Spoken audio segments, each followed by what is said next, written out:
Hey everyone, welcome back to Sunday night. This is Rare Drop Roleplay. We are Ancient Relics, Hokey Religions. And I'm really happy to be here. I don't know about you guys, it's a good day. It's been a good day. It's been nice. The weather's nice and fally, and I'm feeling good, ready to do the things. So it's great to see you all here. With me, as always, is my favorite group of people to play the games with, and we will start that off with Izzee. I wasn't ready to unmute right then and there. Yeah, I mean, I'm excited to be here. I'm sure I'm just as excited as everyone else to be here. As always, every Sunday, lots of D&D. My nephew's birthday is coming up, so happy 11th birthday to him. And I guess I'll pass it off to, just gotta see which way, up over to Evbo. Thank you, Izzee. Yes, I am Evbo, or Evan, or Echo, or Jeffrey on Tuesdays. And I'm very excited to be playing D&D tonight with my favorite group of people.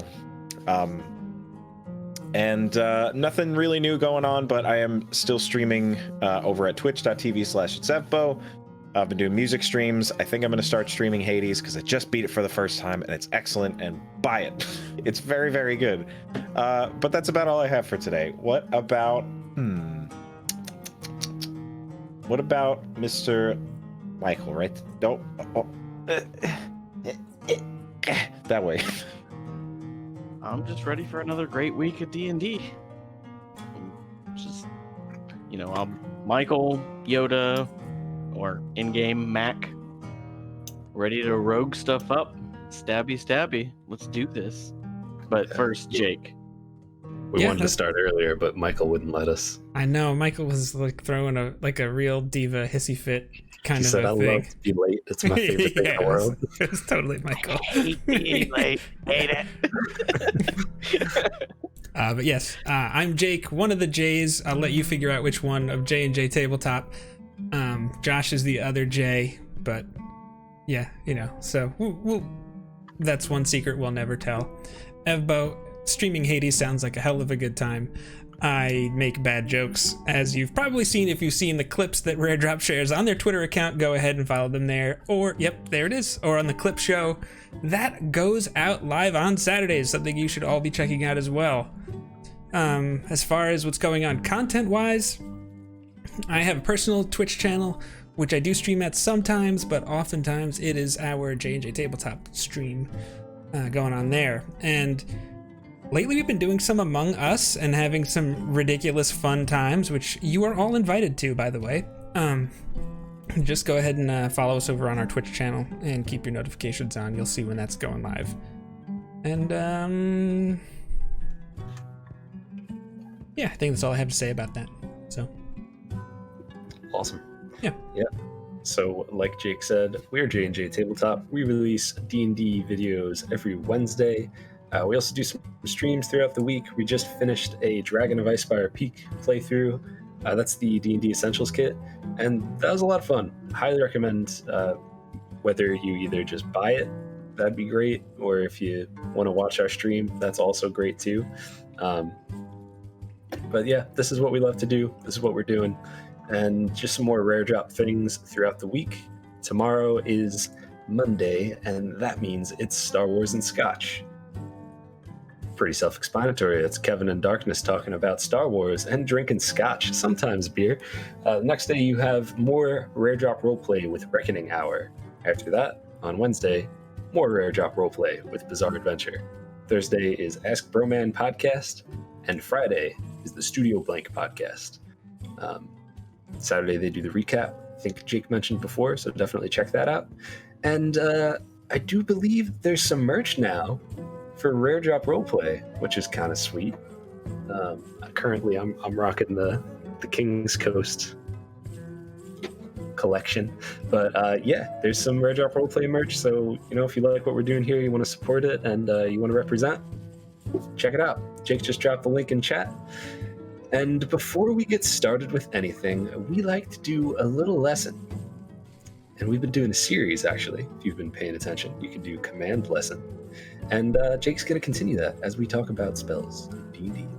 Yeah, we're going to wrap some stuff up. I mean, we've talked about how to read a spell in the description, whether you're subscribed on like D&D Beyond or if you have the book or whatever you use to get your information. Then last week, what did we even talk about last week? We talked about some things. Can't even remember. I think we talked about concentration and ritual casting. Yeah, that's where it is. Concentration, as you can see, is something I'm good at the moment, as I remembered what I'm talking about. So we're just going to wrap up spells because there are some miscellaneous things that didn't seem to fit in any category. There's a couple of rules that go coincide with it that a lot of newer players, I feel like, have a tendency to kind of mix up. One of those is you have spell slots. That's basically your spell energy that you can use to cast a spell. And some spells called cantrips don't take a spell slot to use. They're just like at-will spells.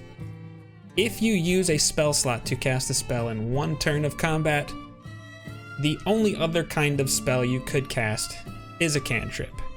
A lot of times, there might be some more details on that, but basically just if there's only one way you can cast a leveled spell in one round. That's not counting if you have things like action surges with like multi-classing and all sorts of funny things, but if you're trying to learn just some of the basics of the game, one leveled spell per turn, that's your lane. Just stay right there. The other thing is you have something that is called your spell save DC, which is kind of like just how good you are at casting spells. So if Melly casts a spell like, say, Bane or Fairy Fire, something that forces an enemy to make a saving throw, the way she's going to tell them how difficult that is, because DC stands for difficulty check, the formula is 8 plus your proficiency modifier, which for everybody here right now, since we're level 3 characters, that's 2, so now you're at 10. And then whatever ability score that she uses for her spell casting, which is charisma. And so Izzee, correct me if I'm wrong, I believe she has a +4 there, so she's at a 14 on her spell save. So it's just those 3 numbers you add together. And that's how powerful or how difficult your spells are to resist. And then last but not least, each spell belongs to a particular school of magic, and there are 8 of them. I'm going to see if I can remember them off the top of my head because I did not write them down. You got Abjuration, which is like defensive and protective spells. Vale used one earlier in this series when he cast Shield. You have Conjuration, which is kind of, I think, self-explanatory. You're summoning and conjuring things out of thin air. It's crazy. You have, let's see, Abjuration, Conjuration, Evocation, which is usually offensive magic, like Firebolt, or I think actually, isn't even Cure Light Wounds, which is a little, I think that's actually it. That might be Necromancy, actually. Anyways, Abjuration, Conjuration, Evocation, Illusion, I forgot one. Enchantment. Illusion is tricking people with stuff. Enchantment is usually things like charm spells and whatnot. After enchantment, I believe we've got Necromancy, which is like death stuff and power over life and death. Transmutation, which is usually you're transmuting properties of one thing into another. Like you could turn metal into wood and vice versa. And I'm missing one. I'm missing one. Did you say evocation? I did. Hmm. I'm gonna look at Vale's. Abjuration? Abjuration we talked about. I'll look at Vale's spells to see if he's got one. Which, if you're interested in, you can actually do Command Vale in chat and take a look at his character sheet on D&D Beyond. It's true. Nope, oh, Misty Step to the... I'm looking, trying to find Schools. That's what I'm looking for. Oh, good. No, Where you know we what? have Look abjuration, under Wizard. conjuration, divination, enchantment. Or maybe I just miscount. Divination. I missed Divination. How embarrassing. That's it. My favorite one. Ha, that's great. Divination is basically like you use your magic to know things, right? So something like scrying is a spell where you could focus your concentration magically on someone and you could like see where they are as if they're in the same plane of existence as you. That's another whole lesson. Nonetheless, yes, those are the schools of magic. Everything usually belongs to one of those. The Wildmount setting actually sort of, kind of, maybe has another one called Dunamancy, which is like gravity, space-time magic kind of a thing, but officially I don't think it's considered a new school of magic. Are we out of time? We out of time? Inspector Space-Time? No? Okay. Inspector No. Josh, hey, I don't even know her. Hey, oh. We ran out of space. Okay, continue. Sorry. That's community, Jake. I thought you would follow that up for me, but... Well, maybe I'm just not It's all good. community-minded, okay?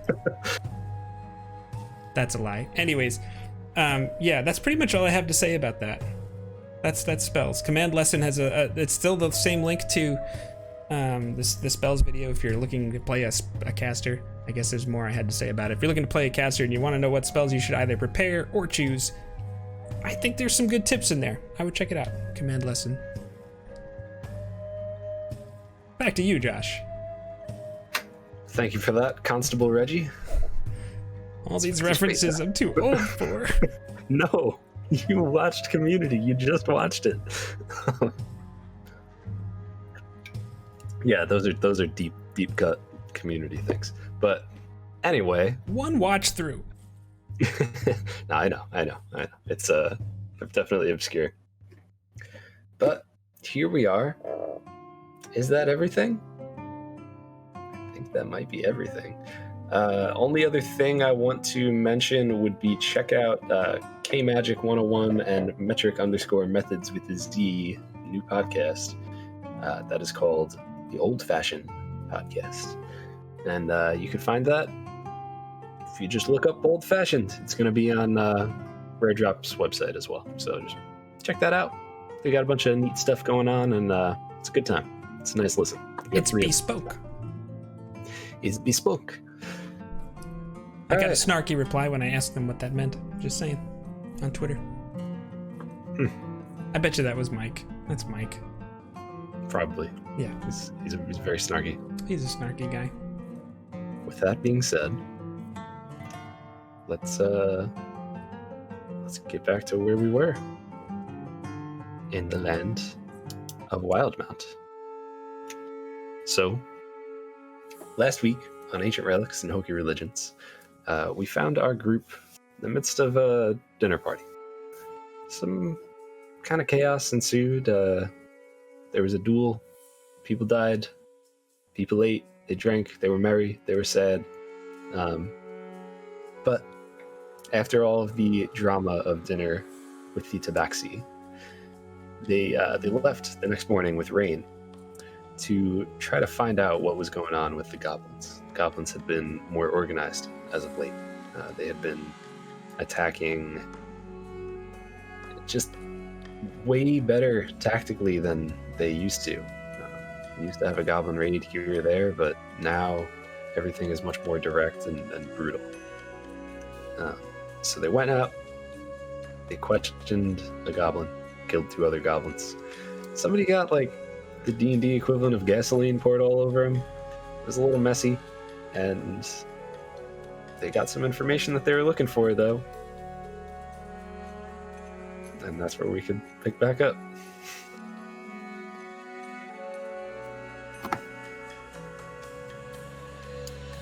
So I think at this point, the goblin had just gotten knocked out by Echo, and Echo was starting to walk off.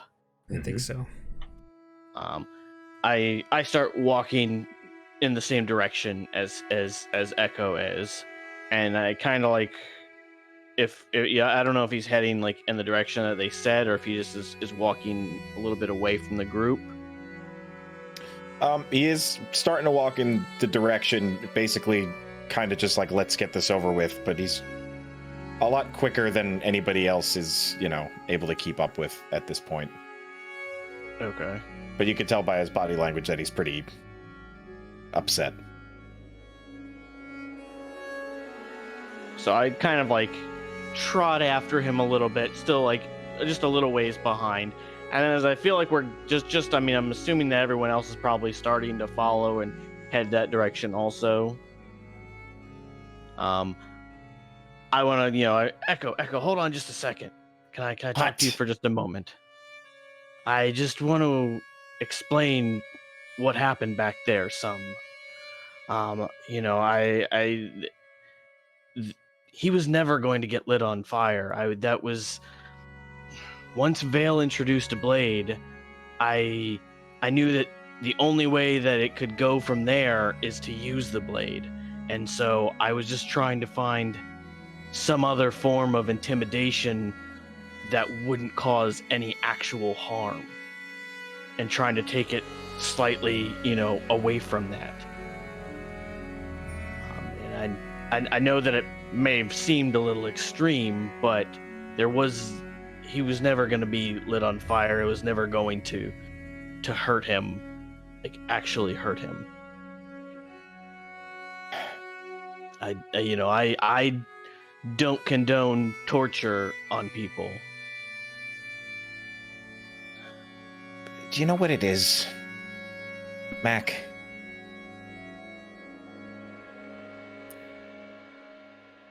These goblins, that goblin,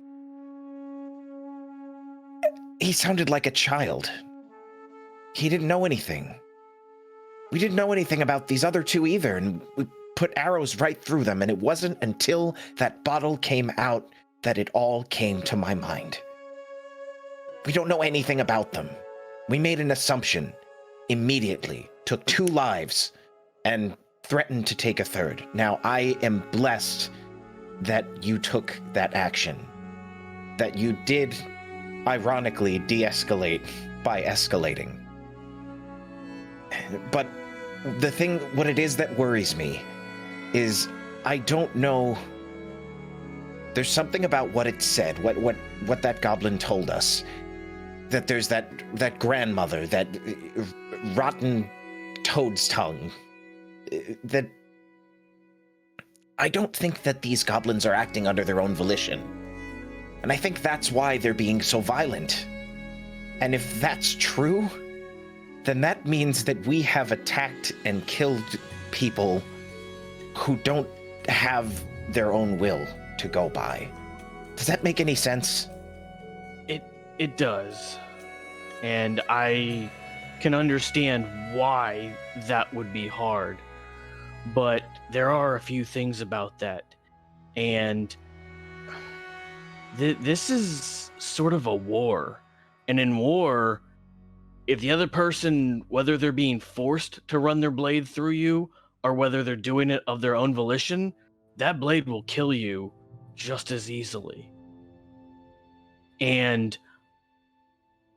I'm not going to kill unnecessarily.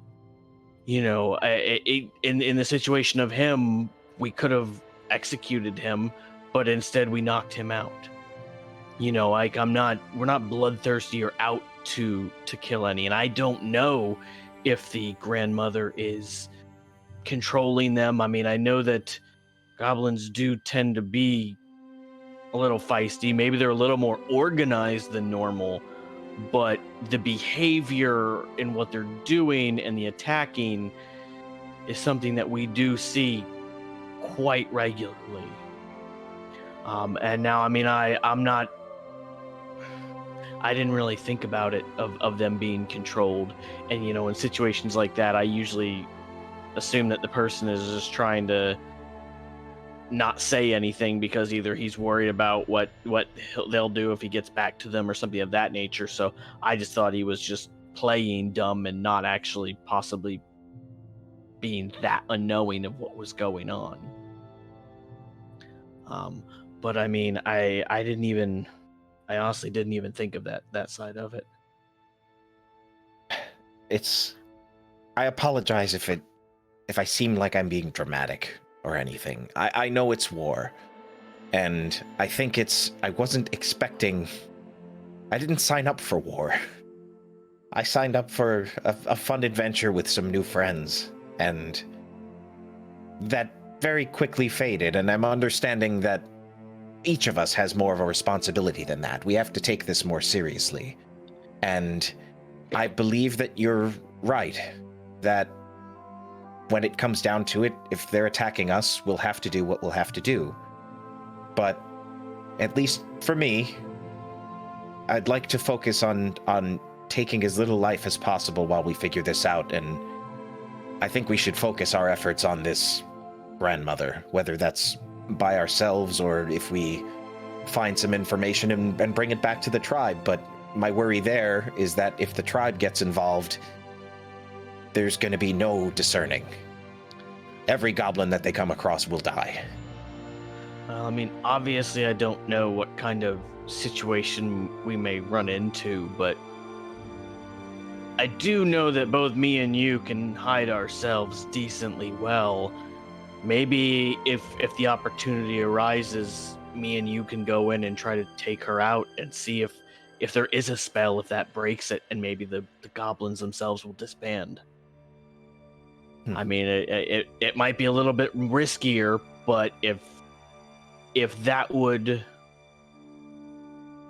bring more peace for the situation, or possibly know where we're going, is the right path, I would be willing to do that.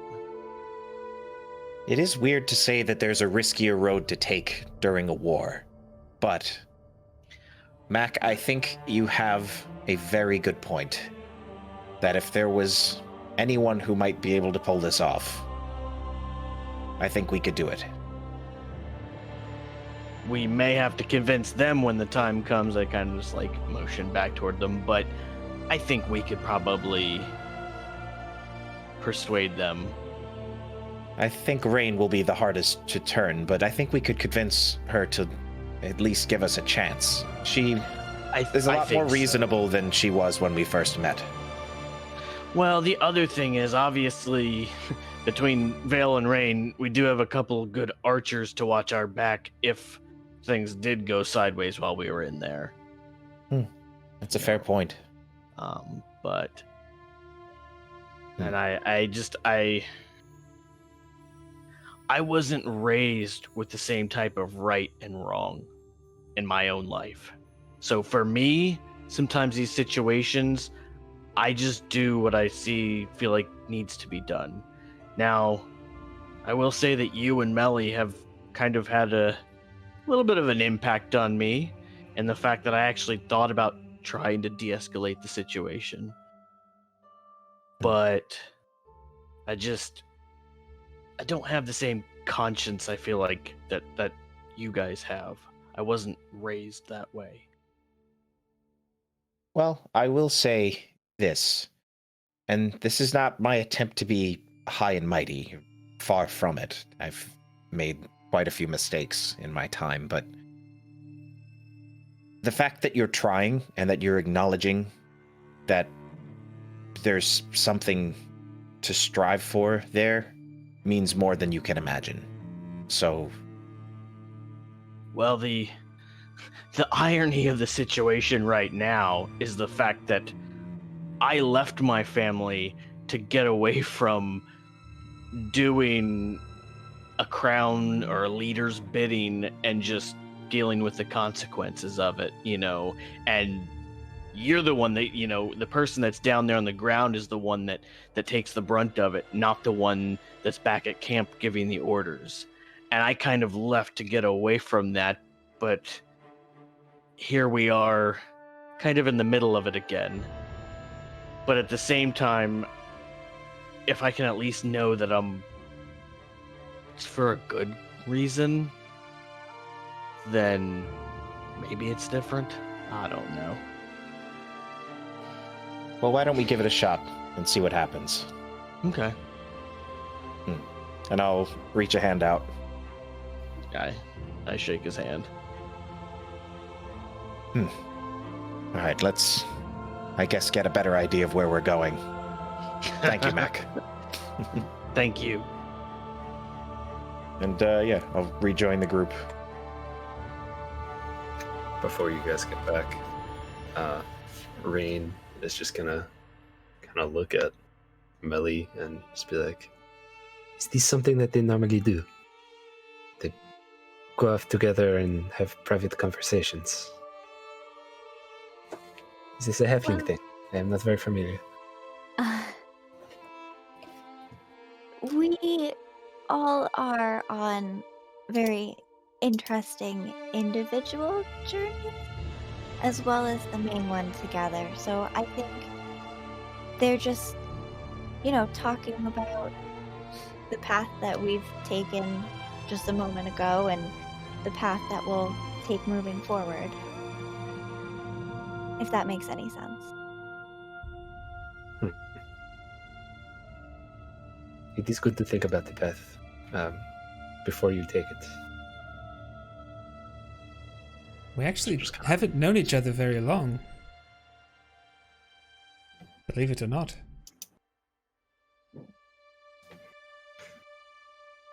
I would say you guys probably pop in right around this time. She'll say, how long have you known each other? Maybe. I'm just asking in game. It's probably been about 2 weeks, right? 2 or 3 weeks, yeah. Yeah.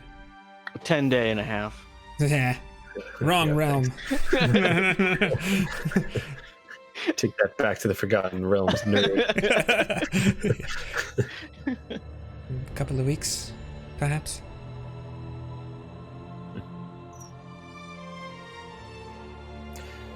You work together as if you have known each other for a very long time. There are very strong bonds here. We've been in a few situations that have been pretty tight, I guess is an interesting way of saying it before. So that has a way of bonding people. I imagine,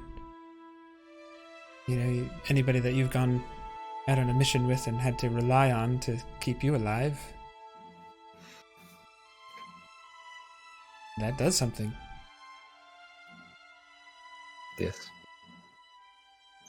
You know the saying, the blood of battle is thicker than the water of the womb.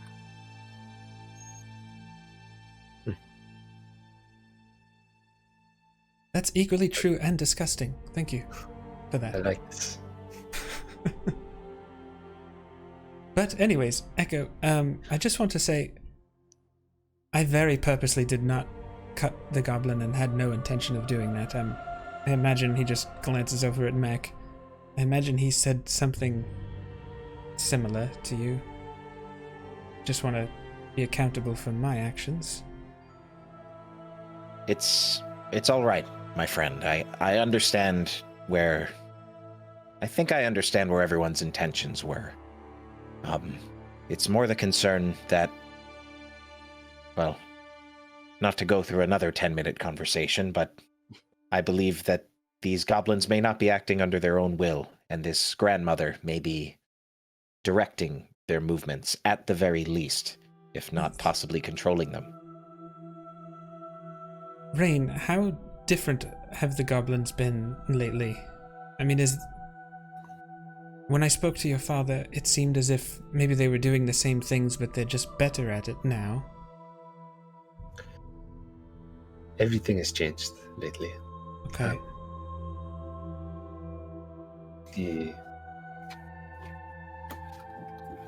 Hold on 1 second.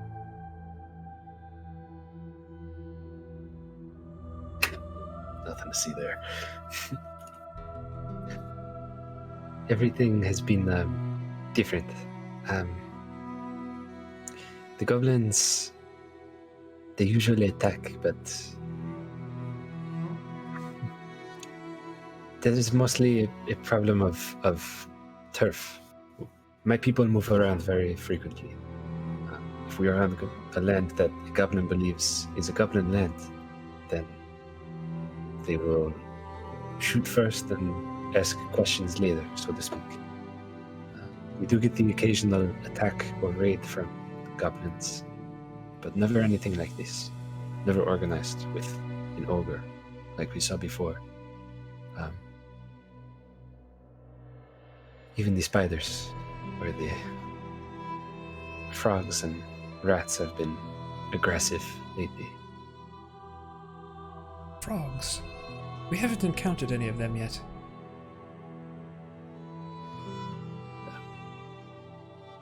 Nothing to worry about. It's just a frog, but Okay. they hop straight towards you instead of hopping away from you. It's very strange. You mentioned them though. I can't help but just think this must be something to them. And correct me if I'm wrong, and he gestures down to the goblin and says, Clarence said that the grandmother likes frogs? He did say this. Are they big frogs? They are frogs. They've Okay. just normal frogs. Sometimes they're friends. Sometimes they're not so friends, but Well, So why don't we before just get forget off about on it? a- I mean, on a excuse me. tangent there about frogs. I do think that Echo did bring up a good point when we were talking, and I think that it may be a better idea to try to go after the head of the snake. Whether or not it fully stops the goblins, disrupts them, or possibly disbands them, without knowing if they're being controlled or not, I do think that would probably be our best course of action.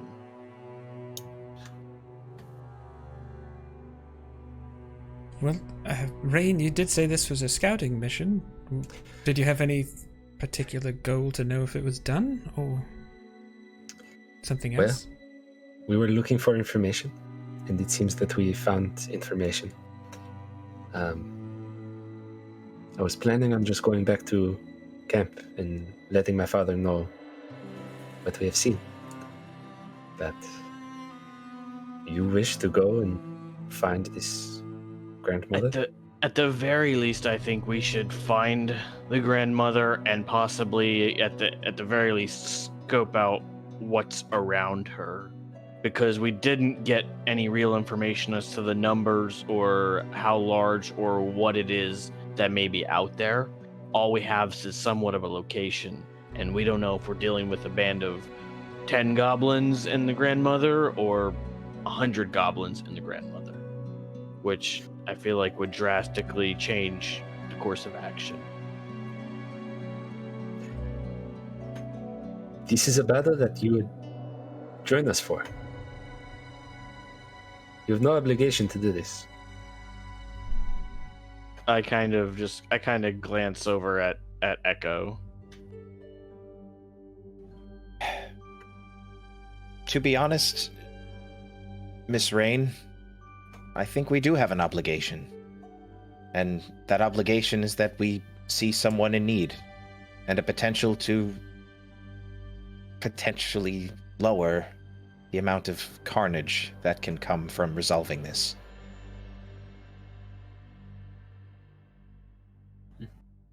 I'm wondering who this grandmother is and if there's a connection to something larger at work here that we don't understand. Rain kind of has like a look of Yeah. like she doesn't fully understand why you guys would go out on a limb like that just to reduce the carnage or, so to speak, anything like that, or why you would put yourselves at risk again, especially when she told you you don't have to. She looks like she's kind of like trying to figure out, make sense of that in her head, and she say, well, you're a very strange group of people, but thank you. You're very kind. I will go with you. We can check out this toad's tongue and see what we can make of this. Just as a reminder, the way we get there is we go over the river and through the woods. Right? That was what we discussed. Yeah, that's how you get to grandmother's house. Yep. Mm-hmm. And it's a nice little house next to a fallen tree, I believe. And something about carvings in the trees that look like faces. Yes. Yep. Yeah. Yeah, Clarence told you that you'll see a lot of faces carved into the trees, that sort of thing. And then it'll be just on the other side of the river. There's like a large fallen tree near that, and that's kind of your landmark that you've made it.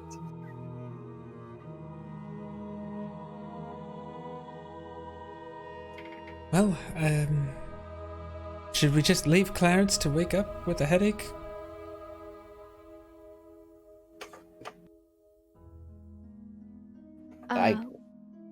Please. Well, before we go, I definitely would like to tuck him in. Since it's fall, we could put him in a big pile of leaves, and I used to nap in leaves all the time when I was younger, so I know it'll keep him warm and kind of out of the way, so when he wakes up, he's not waking up to something chewing on him.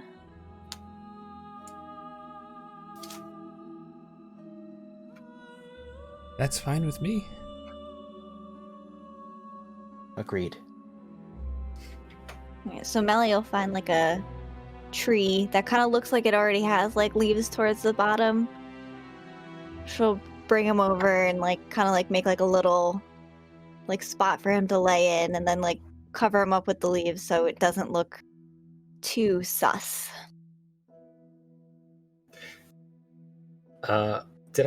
Did you have inspiration from last session? Yeah? Yes. Yeah. Okay. All right. I was going to give you information for that, but you already have it, so just know you would have got it anyway. But yeah, you find a Wasn't nice it Mac little, too? If I'm not mistaken. I think Mac 2, yeah. Yep. Yes. Yeah, I gave it to both of you. I just couldn't remember if it was last session or the session before that. It was last session, so as long as it still carried over, because I said it was would like carry right over. near the end. Yeah, I have a bad habit of giving inspiration at the very end of things where it doesn't even matter anymore. But yeah, both of you guys have it. That'll last for this session. If you don't use it this session, then it's gone. So yeah, you find a nice little spot, some leaves, you get a good mix there. It is the fall, so there are plenty of leaves out there for you to choose from, and he's got a comfy little spot, and he just kind of curls up into like a little unconscious goblin ball. So he rests, and Rain is just watching like. She's gonna think we're weird. You have very, very strange customs. But again, you are very kind. Well, did we head off? Yes. I would say if we're not tying him up, we need to make haste. Probably a good idea. We don't have any whiskey to leave with him, do we? He said he was a whiskey goblin. No? Okay. Alright, yes. Rain, you probably know the area better than we do. Sure, yes. Let us go. I will lead the way. You guys. Let's see.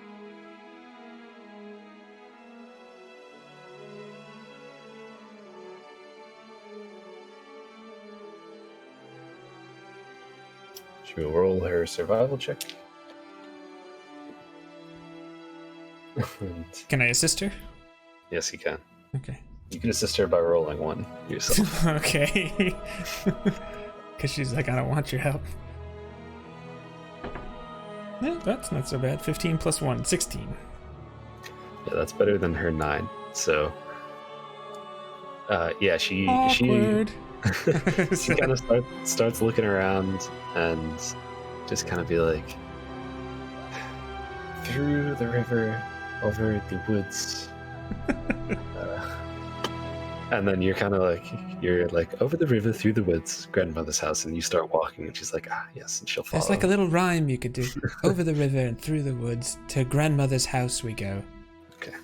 That's just how I remember it, you know? Yes. This, you are correct. And, Okay.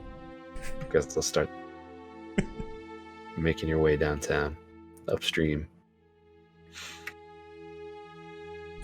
And of course, Isla, I always have her few hundred feet ahead, just scouting out to make sure we're not just walking in blind to something. Sure. Yeah. Why don't you roll me a perception check for Isla? Okay. Got a +3. That's not bad. For a 7. Yay! For a 7. Total of 7. Okay. Alright. So, as Isla starts to kind of like head up and take a look at what's going on out there and see if she can scout ahead for you, she sees a woman walking around upstream, and as she'll kind of like notify you that she sees this. Do you work? Do you do anything? Do you Yeah, if I'm in range, I would definitely want to see what she sees. Yeah, you're in range. It was 100 feet, 100 yards, something like that. 100 feet, yep. 100 feet? Mm-hmm. Yeah. So, as you warg in,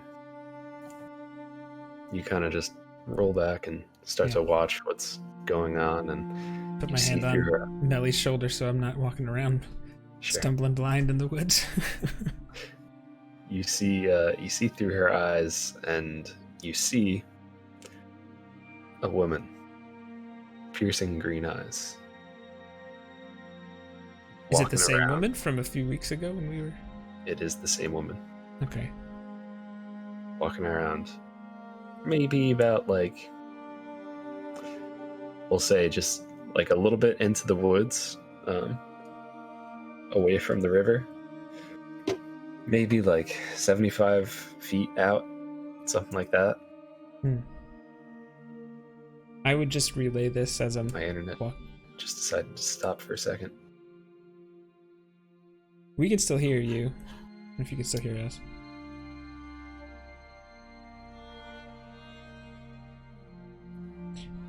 So... Alright. I think I'm back. Yeah, we can hear you. Can you hear us, Josh? Can you hear me? We can hear you. You hear me? Okay. Lots of reports coming in. Can you try to say something? Hello, Mr. Josh. Can you hear us? Hello. Yes, I could hear you now. Sorry about that. Don't know what just happened. I think Discord might be having some issues. Last thing I heard... Yeah. I had told you that you were about 75 feet away from this woman. That was the last thing I heard. Sure. At that, I would just tell everybody to like just wait a second. I see the woman from when we got water at the stream a couple days ago. And it's the same woman.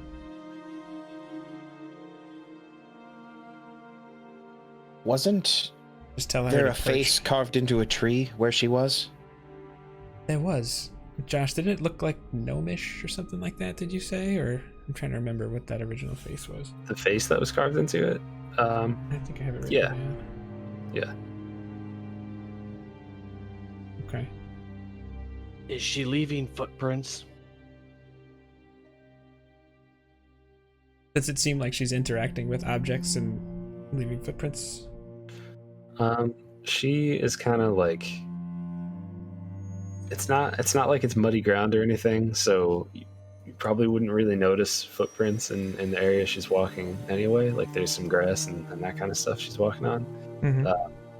You notice like she she like puts her hand on the tree and just like looks up close and kind of takes her hand off of it and starts walking away, and just kind of just walking around like kind of lost. Okay, so her posture and demeanor seems like she's afraid and lost. Not necessarily that she's afraid, but just kind of like out of place. Like she's just like, all right, what is this? What like everything? It almost looks like everything's unfamiliar to her, if that makes sense. Okay, I would definitely report this. I relay all that information to the group. Rain, have you come across this woman before? Let's.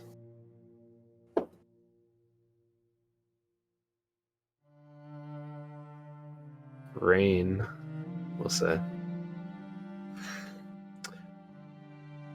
I have not found any sort of woman here. Scratch had told me that he found someone in the woods, but he did not tell me much about it. When I tried to ask him questions, he said to forget about it. I don't know. Well,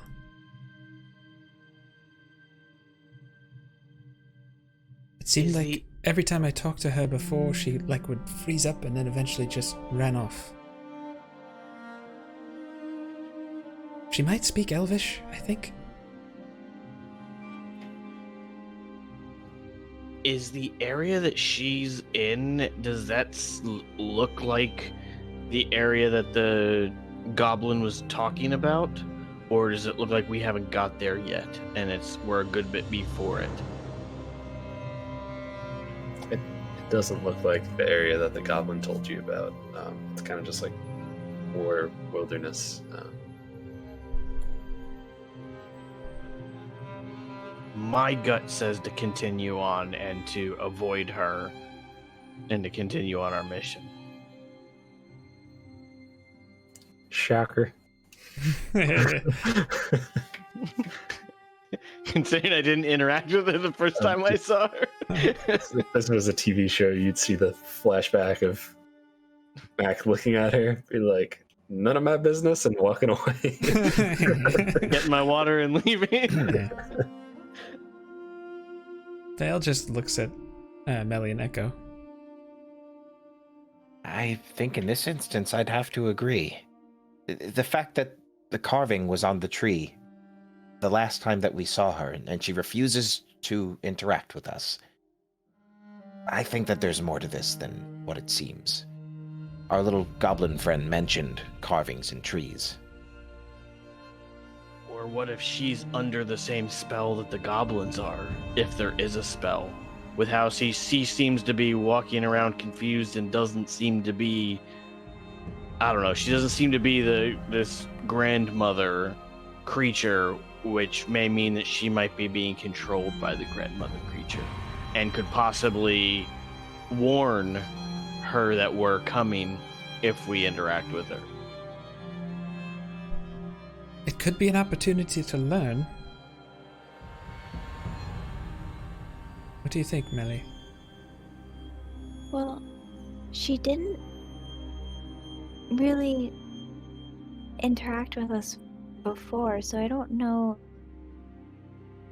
if it's worth investigating further. And as we discussed before, the goal is to cut off the head of the snake. So why dilly-dally with something to the side when we could just go for the root? Suppose I'm just questioning whether or not it is to the side. If you want to move on, that's fine with me. I just figured it would be worth discussing. Well, it seemed like last time she just disappeared, and if she is connected to the grandmother, we may give away our only chance of getting information unnoticed. Good point. We probably should not make our presence known at all then.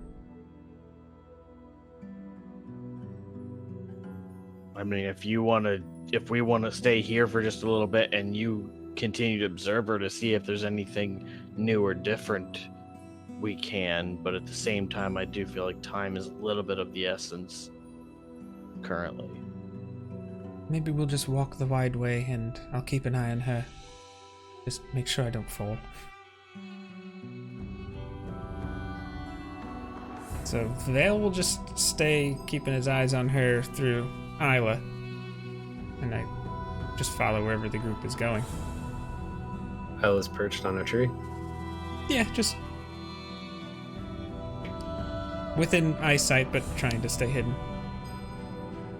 Roll stealth check for Isla. Oh boy. Okay. A 4. Yeah. That was a natural 20 on perception.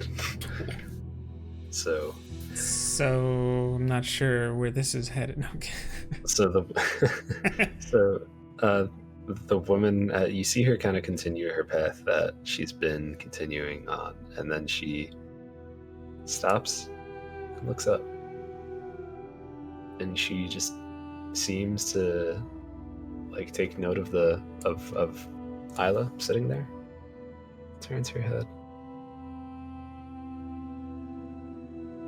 and then she just stares directly at Isla. She stops moving, stops walking around, and just straight eye contact. She's looking at me.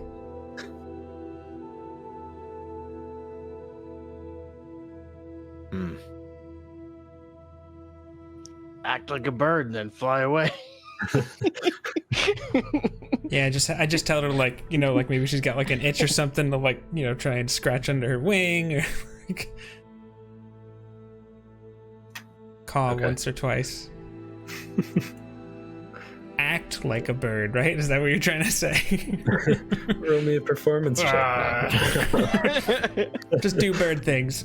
Yeah. Max said, if you're a bird, I'm a bird. She just keeps staring, just watching right through you.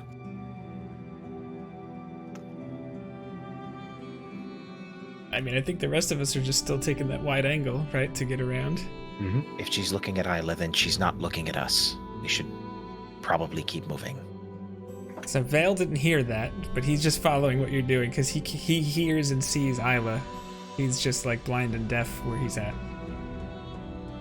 But if you want to get his attention, just, you know, give a whatever.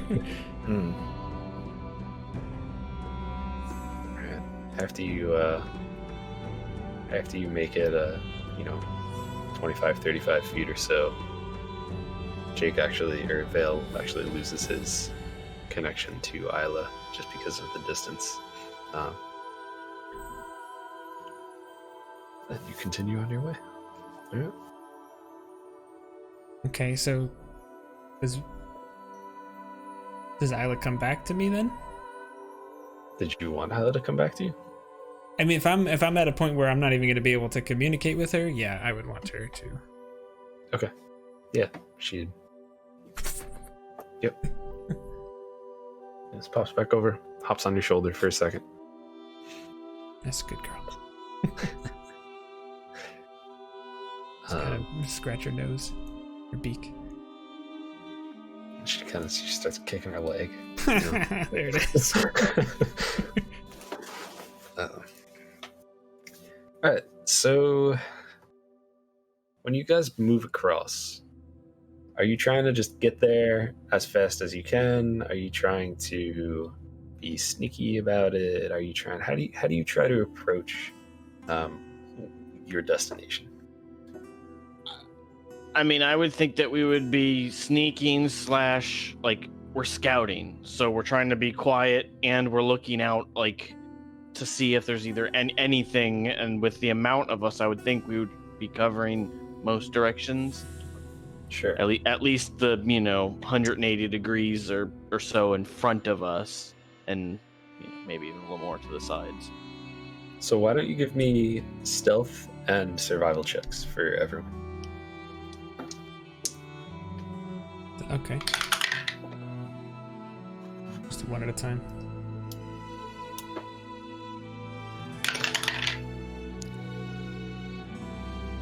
$16 stealth, natural 20 survival. I like that.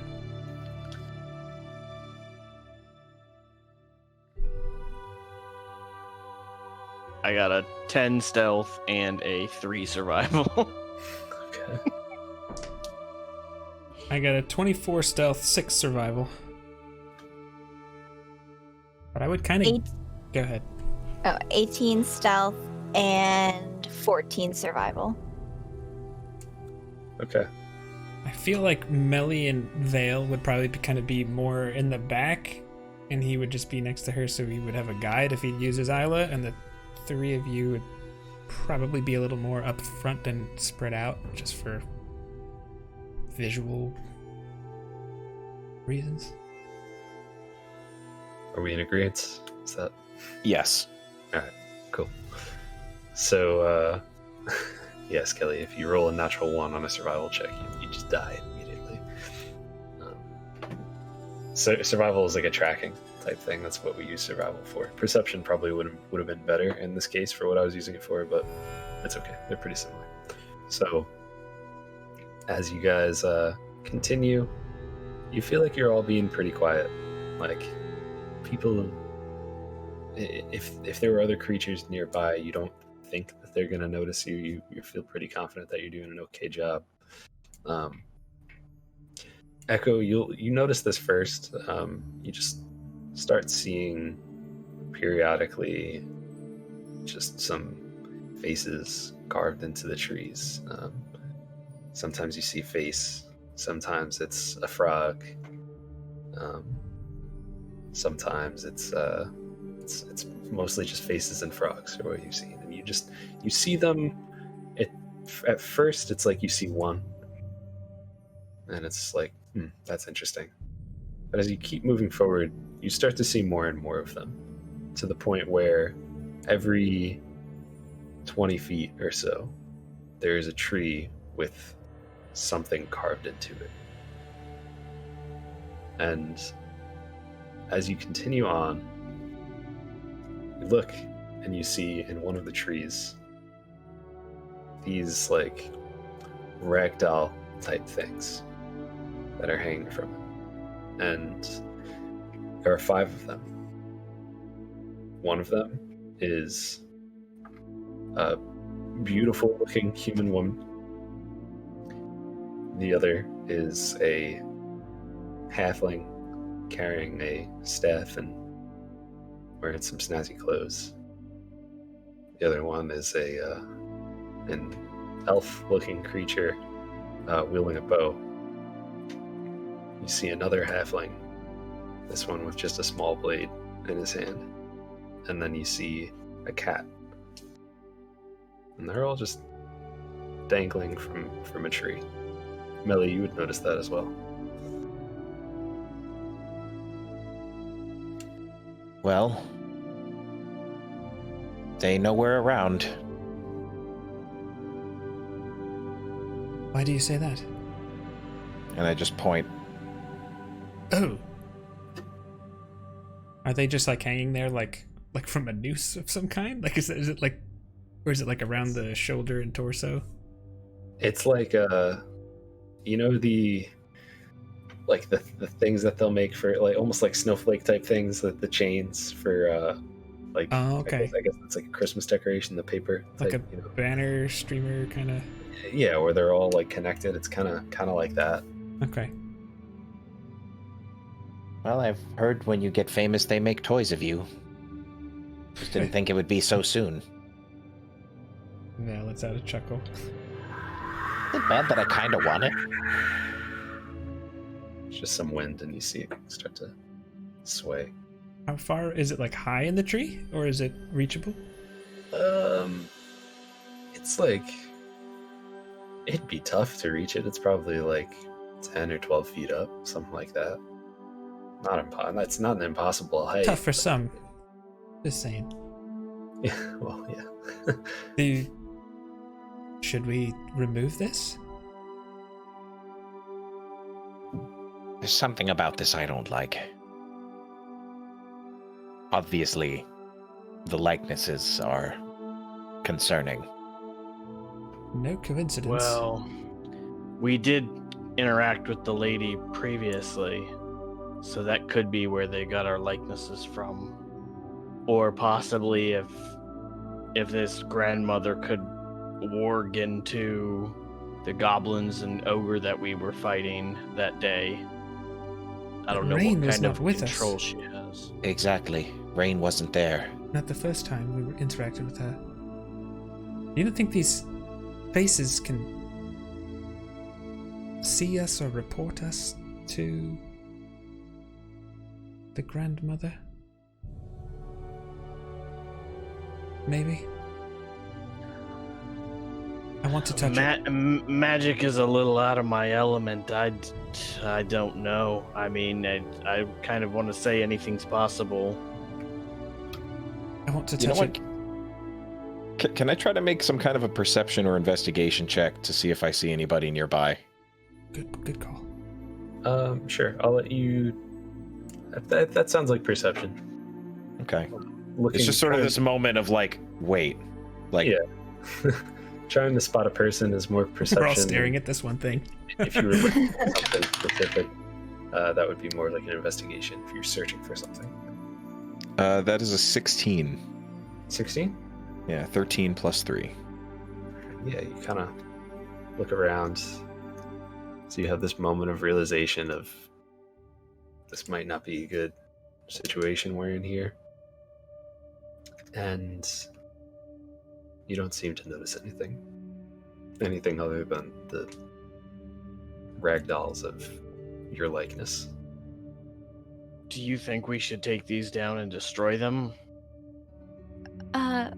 Before we touch them, maybe we should see if there's anything, I don't know, significant about them, like some sort of magic or alarm that would go off. Just for those watching at home, a very a common thing to do here would be the detect magic spell. I don't think any of us have that, so is there any kind of like investigation on these that we could perform at this distance, Josh? Arcana, What are maybe? you trying to do? And who's trying to do it? I guess what she's trying to say is there any way that we can deduce if there are any magical traps set to if we disturbed or took these down that it would release some energy or send an alarm or something of that nature?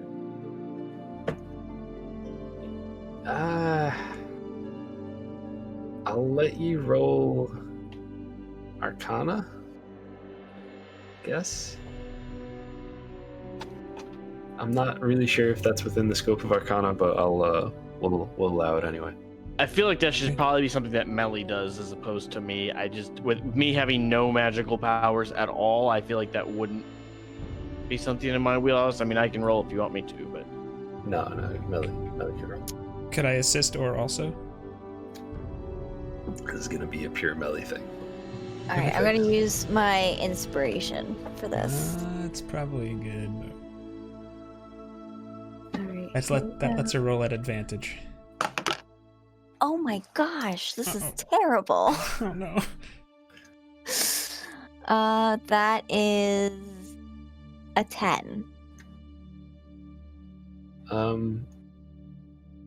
There's definitely something magical about the fact that just these really good face carvings are all over these trees, and that somehow your likeness is hanging in the tree. But as far as like, is there a trap or anything like that? You can't really tell in either direction. So, I'm not sure if there's anything particular about them, except they do display the magic of our friendship.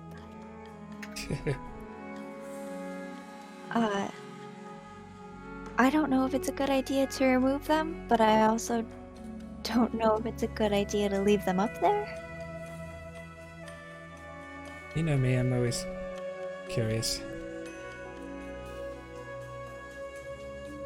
This may be another thing it might be best to let be. Something about this is not... It's rubbing me the wrong way. One thing's for sure. We don't have the complete element of surprise.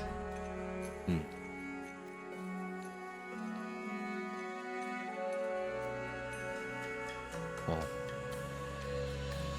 I'm not gonna lie, my first instinct is to ask if you have a wind spell and to send fire that direction as far as we can. But burning down the forest might not be the best decision and might be a little overkill. It's a bit much. Cleanse it with fire is sometimes the best solution. No. I know But that you we were are trying to say- reduce unnecessary casualties, so... Yes, I would prefer it if we did not destroy my home any further than it has already been destroyed. And she'll say, the 4 of those figures look exactly like you. I've never seen anything like it before. What do you make of the 5th Yes. one? I don't know.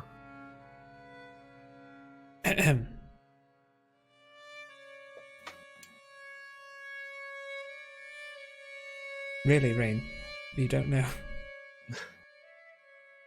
I've never seen it. I don't know. Does not look like anything I've seen before. Is this another one of your friends, like the bird? Is it just like a crude looking like kitty cat, like a little stuffed kitty cat?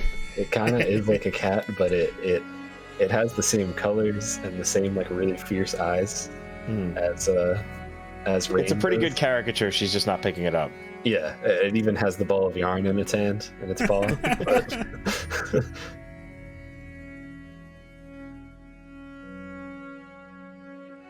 yes, a mystery indeed. One thing I can tell you is that I do believe it is a depiction of one of our friends.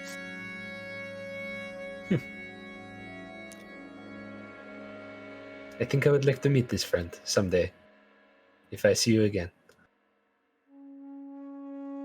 I think you two would get along splendidly. Well, She'll kind of stand there and nod, like,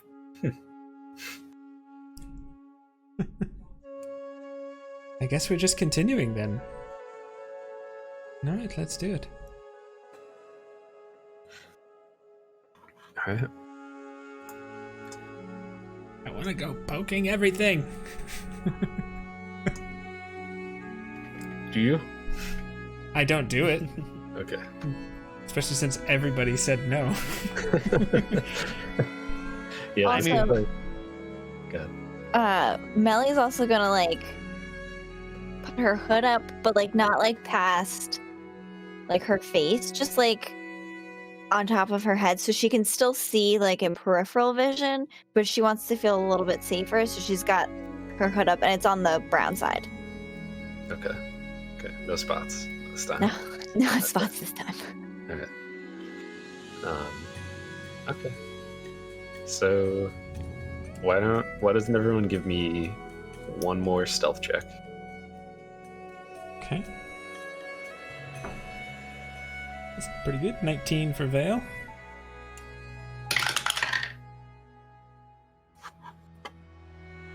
$12. 16.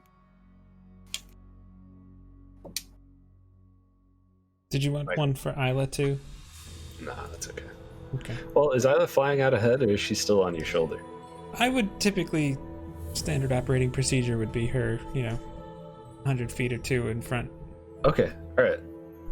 If that's the case, then she will see that on the river, you guys are on the further up ahead, probably about, we'll say like 50 feet from where you are up ahead. There's a large tree that has fallen down over the river. And as she flies over that river and through the rest of these trees, she looks and she sees a house there. Roll me perception. Okay. And also roll me make a wisdom saving throw for Isla. Okay, perception. That's pretty good. That's a 20. Okay. And a wisdom saving throw. Yes. 19. 19. Okay. All right. Yeah, so as she kind of does her quick little flyover, what was the perception again? You said 20? 20, yeah. 17 plus 3. Okay. Dirty. All right. Yeah, so she sees up by this house, there is this this creature that is just kind of pacing nearby, and it's almost like a humanoid shape to it, but with these like dead tree bark and leaves and stuff all over it as it just kind of walks through, and it just looks like decayed and decrepit and not great. As she keeps looking around, she sees that there's a scarecrow sitting in front of the house, and that was why she had to do the wisdom save, because otherwise, Bad thing. Scarecrow doing his job. Oh. But she faces her fears. And, I'm like, no, Josh, it's a raven. I think he would be fine. Definitely went over the head for a moment. She kind of sees it, and for a second is like, what the hell is that? And she's like, no, we're good. Yeah. Fair enough. Kind of just does this flyover and reports back to you that is what she sees. All right, I report that to everybody. Am I within telepathic range? Yeah. Okay. So when I look at this, you said it's like a humanoid creature covered in like maybe for lack of a better term, like a dead tree person? Yeah, something like that. It's like a humanoid shape to it. Okay. And it just has this like just decayed look to it. Like it's wearing like clothes like made of just broken, crunchy, nasty leaves with like holes inside of it. You ever seen a tree that is dying or it has some sort of disease on the tree, and the leaves itself, there's little like the holes in them, and they're all exactly like it's just there's something wrong with it. It looks like this creature is wearing, whether it's wearing clothes made of that or that's also just part of it. Yeah. Hard to say, but how big is this creature? Maybe about like 5'5", something like that. So like medium size as far as medium size. Okay. Can I tell male, female, anything like that? Or I mean, it's a tree person, so I don't know if that's readily noticeable. I wouldn't say like readily noticeable. If you spend like a little bit of time looking at it, it has sort of like female features on there. Okay. Would Vale have any idea what this may be? As Vale is an elf? Legends and whatnot? I'm thinking history, but is there something else intelligence-based that you would prefer? No, I'm trained in history, so that would be nice for me. Yeah, go for it. Roll me history with advantage. Ooh, okay, I'll take that. Natural 20 plus 5, 25. Okay, yeah. So you spend a couple seconds looking at this creature, and you're just like, oh, this was a dryad, a fey creature.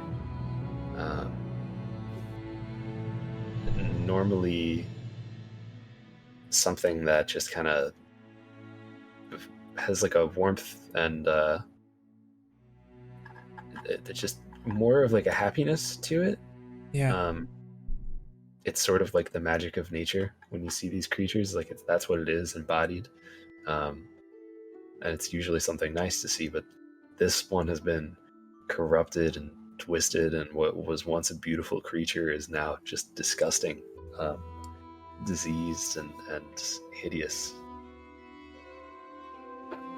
And this is pacing outside of this house. Outside of the house, yeah. Oh boy. Alright, so I believe this creature might be some form of corrupted dryad of some kind. Do I know anything else about maybe like abilities and capabilities of them?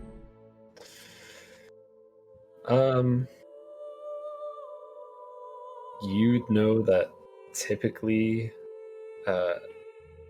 they're like a magical creature, right? They have a way of charming creatures who fall under their spell, if you will. Sure. That's the main thing of what you know about them. Yeah, okay. Typically they're able to influence people with their magic, but something is wrong. Normally they're full of life. This does not seem to be the case here. Do you think this might be the grandmother we're looking for? Anything's Or possible. perhaps this dryad is under control of her? Certainly possible. If this is a dryad, and they are known for their charms, I know elves typically are good at resisting those sorts of things. I'd be willing to interact with this creature. I would suggest you all stay hidden, though, if you'd like. Is there a back door to this place? Or is there only the one entrance? Can Isla tell from where she's at? She'd probably have to get a little too far away for you to really get a good look at that. And now I don't know what familiars can do. Is that something that you could give her the instructions? She could go look and then come back and when she's in range tell you? Or do they have that kind of an intelligence? That was going to be my question. I mean, I think earlier in this game we've had her able to show some mental Yeah, she imagery. she could scout for you and do that kind of thing. Give me investigation for Isla, because she's looking for a specific other entrance. Okay. Unless you boy. feel perception is better. I definitely would prefer perception. What do you think makes more sense? If I'm just noticing something, I would say perception. Alright, go perception then. But if I was actively looking at something, well, it's probably not going to matter much. A 9. She doesn't really see any other entrance. There is a rear to the cabin, but it's not Are there windows? not any sort of like windows or anything like that on the inside. It's really just that's it. You know, it's just the back of it. It's just wood.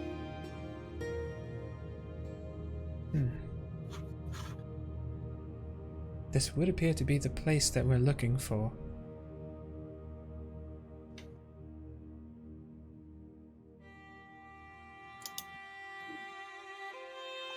I don't know, maybe I should just go talk to this creature and you're in reserve in case I need help.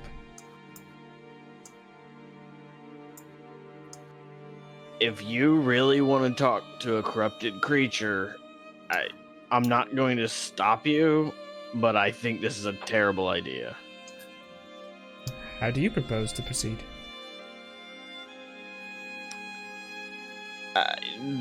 Something like this. Honestly, I would probably attack it. But it just, from what you're describing, this is not a normal dryad anymore. If it was, that would be a different story, and I would. But once you see something that's not just doing something strange, but is actually visibly changed, that to me speaks to another level of corruption that is probably irreversible. But what if this is a potential ally? Maybe this dryad has been corrupted because of something the grandmother has done. Oh, I would think 100% that it would be corrupted by something the grandmother's done. But if it is to that point, I don't think it would have control over being able to help. But I mean, which is why she sees me first. Just smiles like a, of course I'll be fine kind of a look.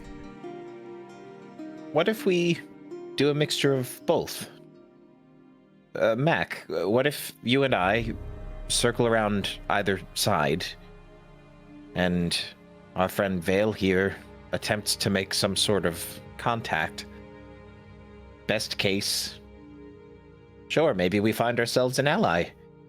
And in the worst case, we'll be ready to do something about it. The only point of concern would be if there is anything in that house, which something in my gut is telling me that there is. Yes, I would agree. The key is knowing that my friends have my back. Yeah. What? Hey. One way or the other. I can have your back, but if something goes through your front, I can't stop that. Well, We'll have pieces of your back for sure. Oh boy.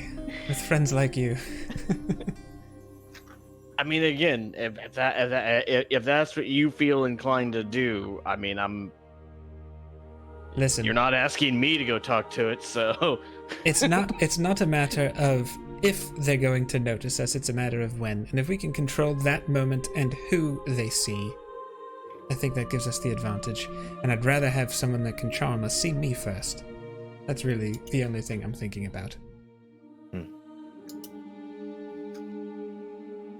Because while they're looking at me, arrows and blades and modified walking sticks, oh my. Just walking sticks now. Well, you modified your modification. Fair. I don't know, what do you think, Melly? I still like the idea of cutting off the head of the snake, so if we're able to take out the root of the evil, perhaps the dryad can be saved. So, well, I don't like the idea of sneaking around because I worry about grandmother being able to see despite your great abilities to hide. I feel like this is probably the best route, and I'll be here to assist in any way that I can. Rain? I think that I will follow your lead on this one. If you think that you can communicate with this creature, then that is up to you. Just part of stealth is look over here while this over here is going to get you. Oh, I will be ready to attack. I also agree with Melly. This forest has already been so damaged. If there's anything we can do to restore it, Well, it would be a great thing indeed.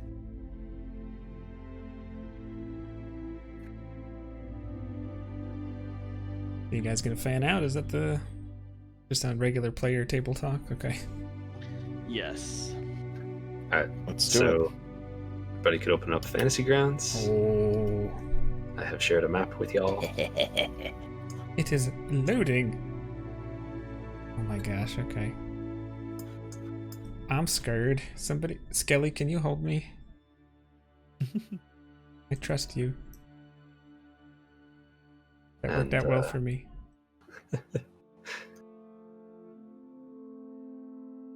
While we figure out the plan here, I think we could take a quick pee break. Okay. Probably a good idea. And Peeing is also, good. Yeah. Just not in your pants. Just not in your pants. Well, put it this way: if we kept going any longer, it'd be in my pants. Oh. So, all right. So there's that. so if anybody has any questions, just throw them in chat.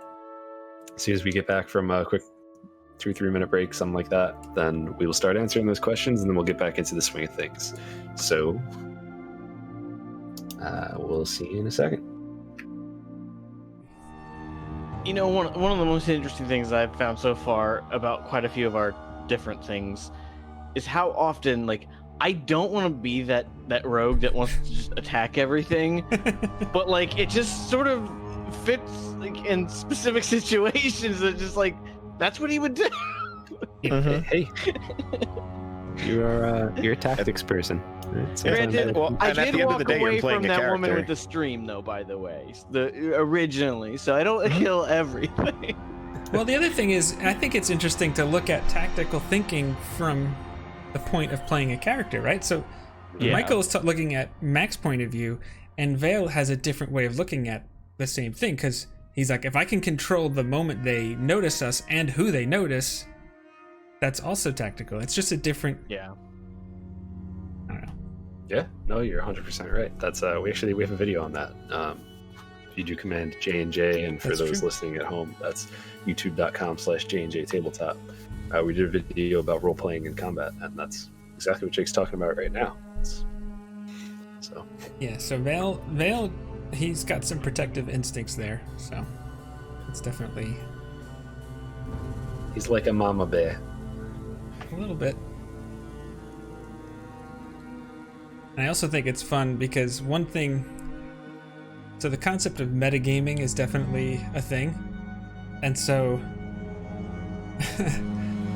so I had an idea that was a dryad just because of what Josh was describing. But Vale doesn't know that necessarily. So one thing you go away, or you can use that to see how you should act as your character, is you do what I did, and I said, would Vale know anything about this? The dice decided, and he did. No. And that gives your dungeon master an opportunity to say, roll a history check. If you just say, like, I roll a perception check on that thing that I see, I'd be like, why? You already see it. Ask your DM what to roll. Don't just roll. Mm-hmm. Except for these guys. I don't care when these guys do it, because we've been playing long enough. We know what to do. We know the things and the stuffs. And Well, Damien, it's good to sometimes have you you'll here. kind of be up in the air as to which one to have us do, and then we're gonna usually try to like guide it towards the one that has a higher a higher rate. There's definitely some overlap, and when that's the case, I'll let the players decide for the most part. Let the fate decide. So I threw all your tokens. You guys are just below the river. On the bottom part. Yep, just below the river bend. That's the song, right? It's something. Something like that. Just around the river bend. Just around the river bend. Yeah. From Pocahontas. Oh. Pocahontas. It's a lovely story. You should check it out someday. Yeah. Is it lovely? I can't remember. Anyways. And just for anyone who's just tuning in right now, we just came back from break. And also, any questions, players? Are we good? think we're good. Okay. So people just tuning right back in right now. We have been on the hunt for this grandmother of the woods. And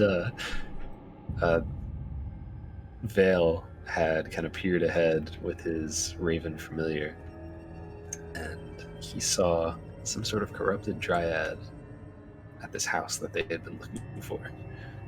So now we are starting us off just under the river. Everybody's going to tell me what they want to do.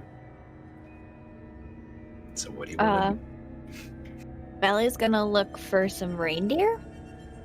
Just real quick. Some reindeer. Because Grandma got ran over by a reindeer. Okay. Sorry. I like that. Maybe our job's already done. It just came to my mind, and it. All right. It's like, where did that even come from? Neon just brought up a good point, and I was literally about to ask the same thing. Do we see those footprints? You don't see those footprints. That is an unfortunate defect of the map. Okay. No, that's fine. Sorry. All good. Yeah, it's a giant chicken. Oh god. It's like it's like Cloverfield all over again. I have an inkling of what that would be, and I don't want to say anything in case this is a thing, so I'll leave that alone. Alright, well, I guess I would I'll say that since I'm already toward the left side here, that's probably the direction I would head toward to sort of circle around the house. So, yeah, I guess I'll just start stealthing over toward the west edge here. But I'll hang in the trees for a moment while everyone else starts getting themselves situated. Okay. For that beginning movement, not going to make you roll stealth for that just yet. Because that is you guys you kind of just rolled stealth, so I'm gonna let you ride that just for this moment. You will probably have to roll as you approach closer, but for these first moves, I'll give you all some leeway. So, who's next? Well, it probably should be me going the other way. Now, there obviously are some limitations with the map and the fact that I can't go as far to the right around as I feel like I would like to. Mm-hmm. Is that something I can do? And or you could look around to the right if you'd like to. I will say that this river at this point, it's got a very, very fast current. It's deeper. I guess I'll just tell you this. By the look of the rocks that Echo's kind of just behind, they're pretty large boulders, and you could tell that you don't know exactly how deep this is, but it's probably deeper than it was when you all walked inside of the river earlier, few sessions ago. Okay, so in that case, I'm going to follow Echo. Okay.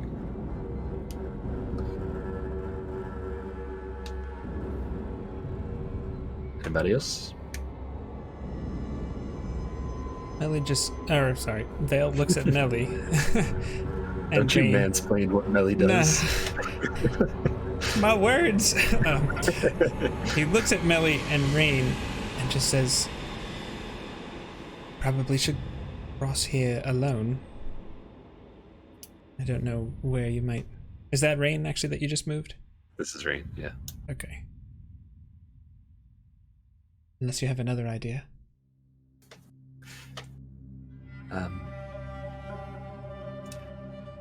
I can get in some cover over here, and I will follow your lead. If you all start attacking, then I will attack too. Alright, what are you thinking, Melly? I would like to get some coverage. Before everyone goes off their separate ways entirely, I would like to bestow a blessing upon everyone. It's just it doesn't last as long as I would like for it to, so I don't know when the ideal time is. How long does it last? Yeah. 1 minute. Let's have everybody could roll initiative, and we'll say we're doing initiative rounds right now. So anything someone's doing is taking about six seconds. Natural 1 for a 4. Right. Always exciting to roll. It's a 9 for a 13. I got an 11. Yay, natural 1s. You want to see more natural runs? Natural 1s, natural runs. Oh. No. Have really spicy food. Go watch. Want to see more natural 1s? Go and check out Captain Robert and Reckoning Hour on Tuesday. They roll natural 1s all the time. Boy. Those online dice rollers. Yeah. Ellie? 10. Yes, Skelly, that's a poop joke. An accidental poop joke. Just Those are the don't best. expect any more of those, guys. Accidental that poop is happens. never good. Uh-huh. We'll be here the rest of the night. Thank you. Why don't you roll a con save, Mr. Vale? Oh no! Just. All right. So we had a 10 from Melly. Homegirl Rain is actually leading the pack right now with a 15.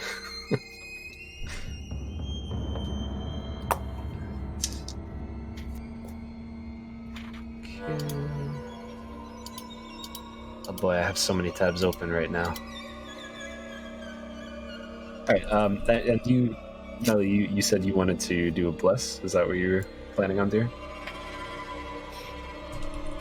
Yeah, I'm actually gonna do bless at second level, so I can get an extra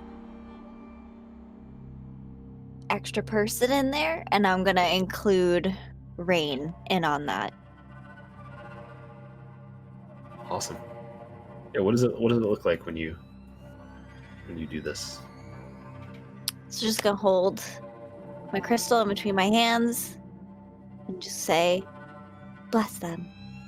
And yeah, you guys all get an extra d4 to roll to attacks and saving throws, which hopefully will come in handy for that charming effect. It will help if I have to make a saving throw. Alright, and with that, Melly's gonna go towards the left.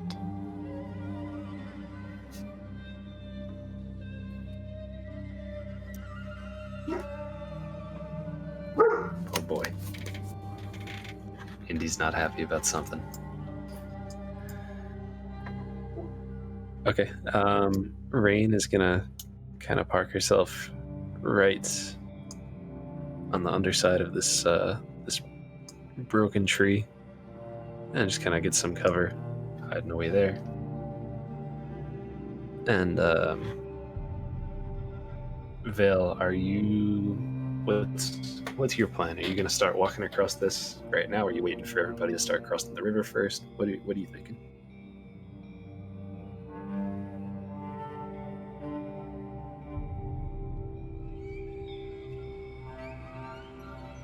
I think you're muted. Yes, I am. So, what I do, I think, depends on the answer here. So this is like huge, full, like this is like obscuring vision, the branches and leaves up here. Yeah, you could definitely get some cover in there. It's not necessarily like if you're just standing straight upright behind some of these, then people will still be able to see you. But if you make any attempt to hide among it, you'll have a pretty. You think it'll be pretty easy to hide behind them, behind the branches and trees and that sort of thing. Right. Is that your question, or are you asking about like cover as far as like? No, for hiding was what I was thinking. Okay. Yeah, no. But it's just the timing of it is. So we are in combat rounds now. That's how we're measuring everything. Yeah, just to help with bless. Sure.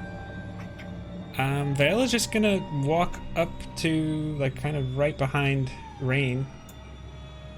Sure, she loves that. He's gonna stand right here.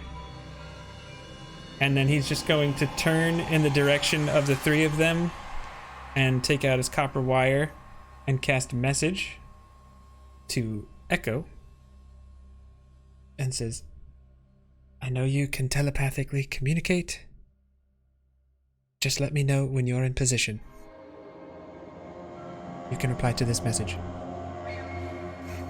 Which actually it works just like sending, which I get 25 words. I know we don't have it really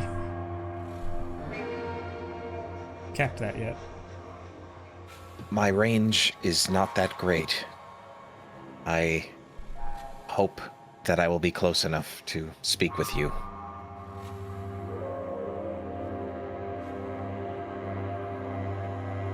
I can't reply to that message, at least not this round.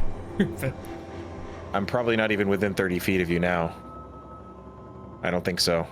That's no, pretty but, far. But my spell will at least let... I'll just keep checking in with you, really. Okay. Is that a leveled spell or is it a cantrip? It's a cantrip. Oh, okay, that's handy. Yeah. It's got a range of 120 feet. Handy dandy message. Yeah. But it has to be within line of sight, right? You have to be able to see him. It can go around stuff. Okay. I pulled that up there. You point your finger toward a creature within a range and whisper a message to target, and only that target hears the message and can reply in a whisper that only you can hear. You can cast this spell through solid objects if you are familiar with the target and know it is beyond the barrier. Okay. So if you know where I'm hiding, you can point at me, even if you can't see me, and still send the message. It also says the spell doesn't have to follow a straight line and can travel freely around corners and through openings and stuff, so I think there's a little leeway. But 3 feet of wood does block the spell. I don't know if that's however you want to. No, I wouldn't. I wouldn't make that a problem. Because seemed worth mentioning. If there's a large tree trunk, I'd say it can go around it. If they're hiding behind branches, I say it can. Yeah. I'm not gonna. That's not gonna be the problem. The problem would just be knowing where he is. Yeah. Fair enough. Okay. So Vale's turn is done. Okay. All right. That brings us to Rain, and Rain is just she's gonna stay trying to hide there, and she's actually gonna pull out her bow and notch back an arrow, kind of like halfway. She just has it in there. She's ready. She's just waiting. Echo. And if you guys want to if you want to do like a whole I hold my turn to let this person go first, that kind of thing, that can fly right now. Once we get into actual combat, then we'll play like actual combat. But for right now, there's some leeway. Okay. I think I'm gonna just go for it to try to as nimbly and quietly as I can cross this little path of stones. So that's 5, 10, 15, 20, 25, 30, Roll 35. Well, yeah, I guess let's see how far I get. Roll me a dex. Would it be acrobatics or a saving throw? That's what I'm trying to decide. I'll say acrobatics. Okay. Luckily, I'm pretty good at that. But let's see if my dice are. Oh, okay, 17. Oh yeah, you just kind of, if you've ever seen Ninja Warrior or American Ninja Warrior, the first thing that they always have them do, where they just kind of bounce from, that's what you're doing on those rocks. You make it look easy as you just hop across and get to the other side. I also need you to roll a stealth check. Okay. I'm equally good at those. 21. Okay. 15 plus 6. You feel like you're hidden pretty well. Mac? Are you just gonna stop there, or are you gonna use like your action to dash?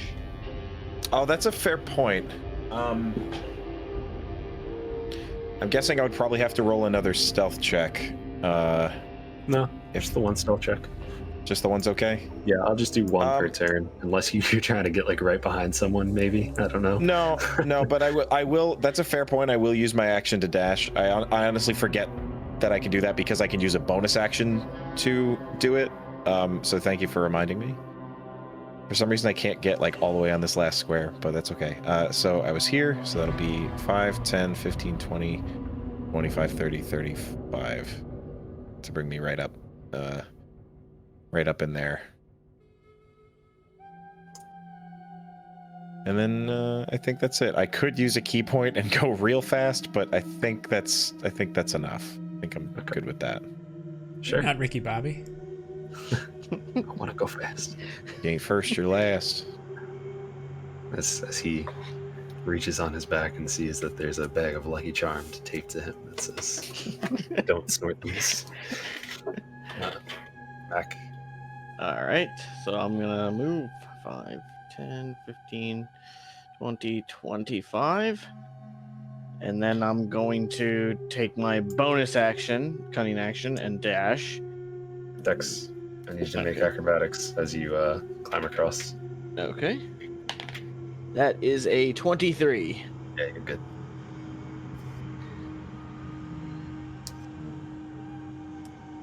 $20, 25. Then I'm going to take my action, and I'm going to dash. Okay. And just roll me a stealth check when you get a chance. Okay. That is a 10. That is a 10. That is a 10. Oh no. Alright. Those lovely 3s are catching up to me. Yeah, as you move pretty quickly over the boulders, and then like you just try to run too fast, I think, and you just start kind of like bumping into some of the branches and like stepping on some leaves, and there's definitely some rustling in that direction.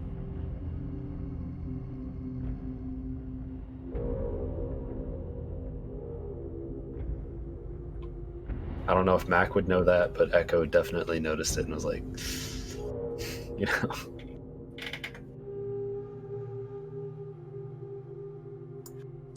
And that'll bring us to Melly.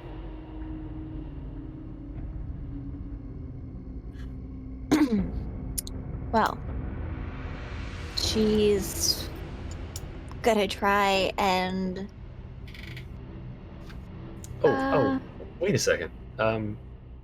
Mac, why don't you add a D4 to that for Bless? Because that's not a saving throw. Oh, it's not. Oh, you can't do. Oh, okay. It's not on. It's not. Yeah. All right. Thanks for keeping me honest. Okay. All right, Melly, back to you. Sorry. Oh, I'm super nervous, but I don't want to not be able to see everyone, so I'm gonna. Melly's going across those rocks too. She's gonna attempt to. 5, 10, 15, 20, 25, 30. And what do I need to roll? Acrobatics, please. All right. Here we go. You got this, Melly. No, she does not got this. Oh Down the river she goes. Down the river she goes. no! What'd you get? An 8. An 8. Yep. Oh boy. All right. Yeah, as Melly just tries to play this game of follow the leader, as she sees the two halflings just easily just hop across these rocks on the river, she tries to do the same, and as she gets about halfway, we'll say like right over here, she slips. There's like a little bit of moss or just that green junk on the rock, and her foot just slides right off of it.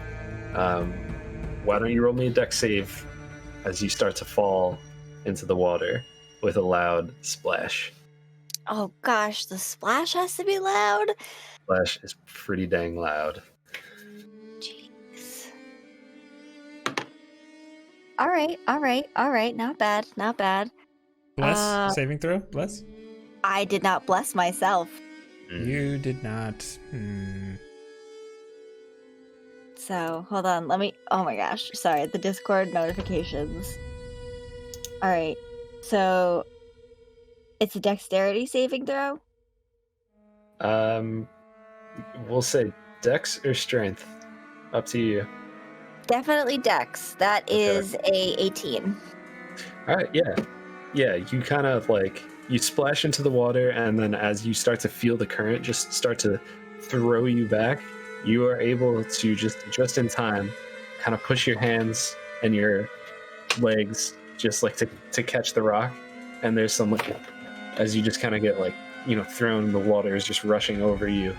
But for now, you are stuck in place and not moving with the current, with the tide.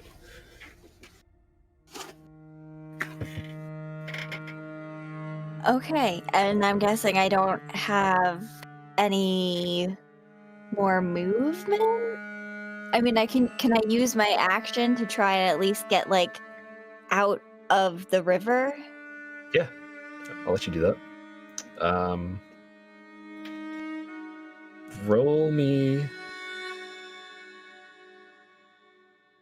either a strength save or athletics to try to fight the tide and get through. Fight the current. Whichever one comes out to more for you. 17. Oh yeah. Yeah, you made a mistake, but you quickly recovered from it as you just push yourself right to the edge.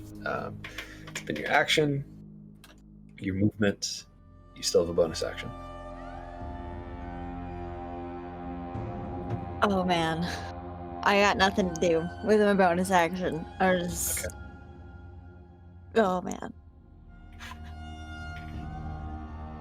All right. It's Melly's turn. Huh? To Vale now? Is that As Melly's turn finishes, okay?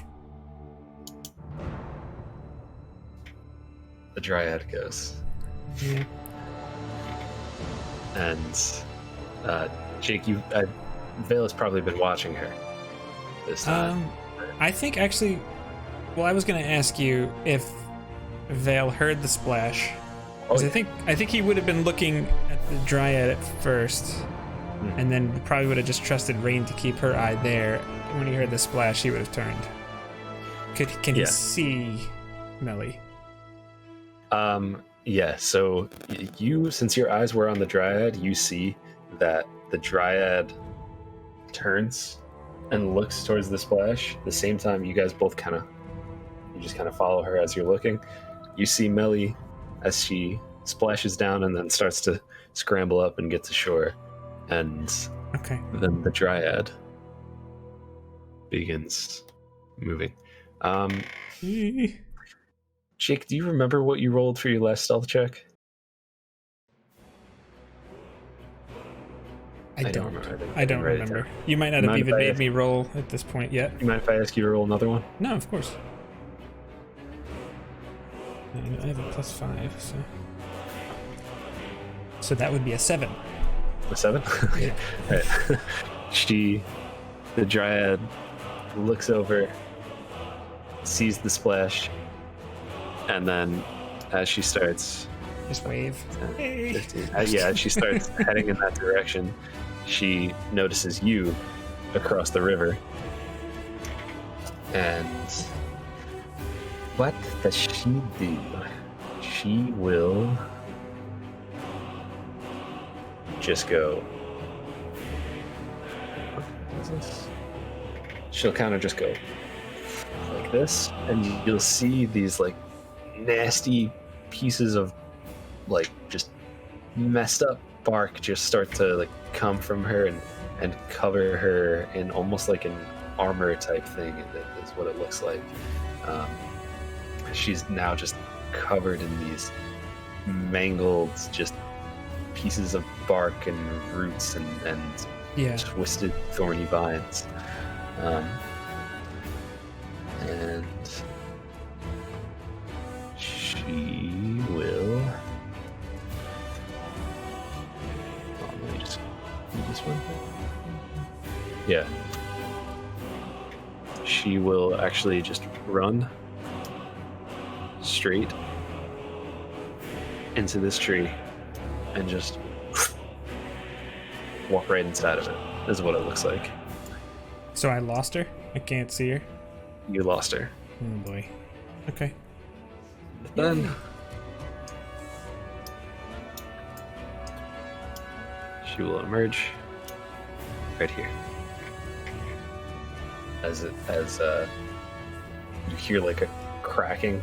Oh, I missed. And just like a down on the map.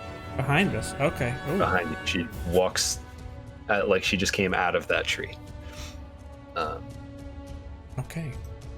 And that is her turn. Then. And Vale is aware of this? Vale is what's your passive perception? My passive perception is 13. Yes, you're aware of that. There's almost like a cracking sound as she stepped out of this tree, and every time she takes a step with this bark on her, there's almost like a crunch sound that's made. Okay. It's Vale's turn. Okay. Oh, there, that happened. Vale is going to... Is it okay to say he had his bow out at this point? I would think you probably. Not that it had necessarily your bow matters. out. It's also a free action to pull it out. So he just kind of as soon as he hears that motion, he just turns and aims an arrow at the dryad. He's going to ready an attack action if the dryad takes any aggressive action whatsoever on them. He just says, okay. In Elvish, says to the dryad, "Don't try to attack us. We're very dangerous. You're not our enemy."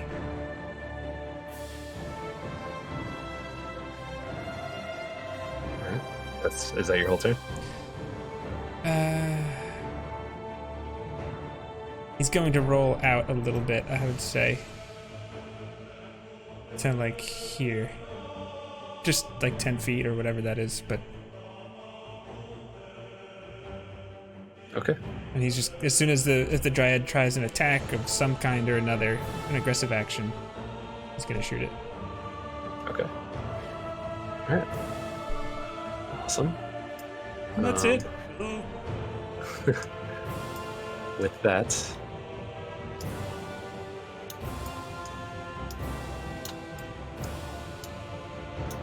a goblin, this nasty looking thing, just pops its head out from behind some bushes just over the river. I know this is kind of a rough map because you can't really zoom out on it, but it's okay. I think we got it. He is going to take out his bow and attempt to make an attack on Mr. Vale. And that is going to be an 18 to hit. Rolled with disadvantage too, because you're pretty far away. I know, I'm just debating if I should take my reaction now.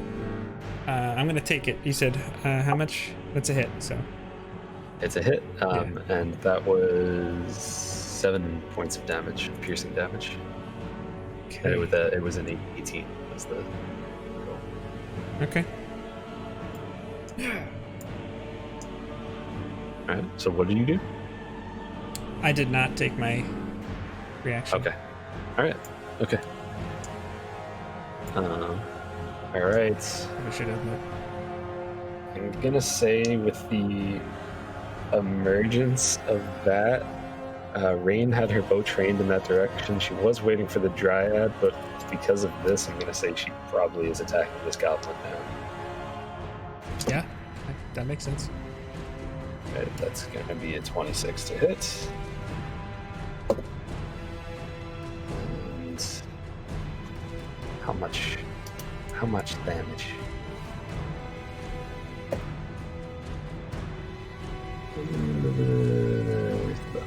Okay, she's gonna do 6 damage, 6 piercing damage to this goblin as he just kind of takes it to the shoulder, and was not expecting that at all. Another goblin will kind of emerge out from behind these bushes over by where our friends were on the left side of the map, if you can see that. And they are going to see if this one has the movement for it.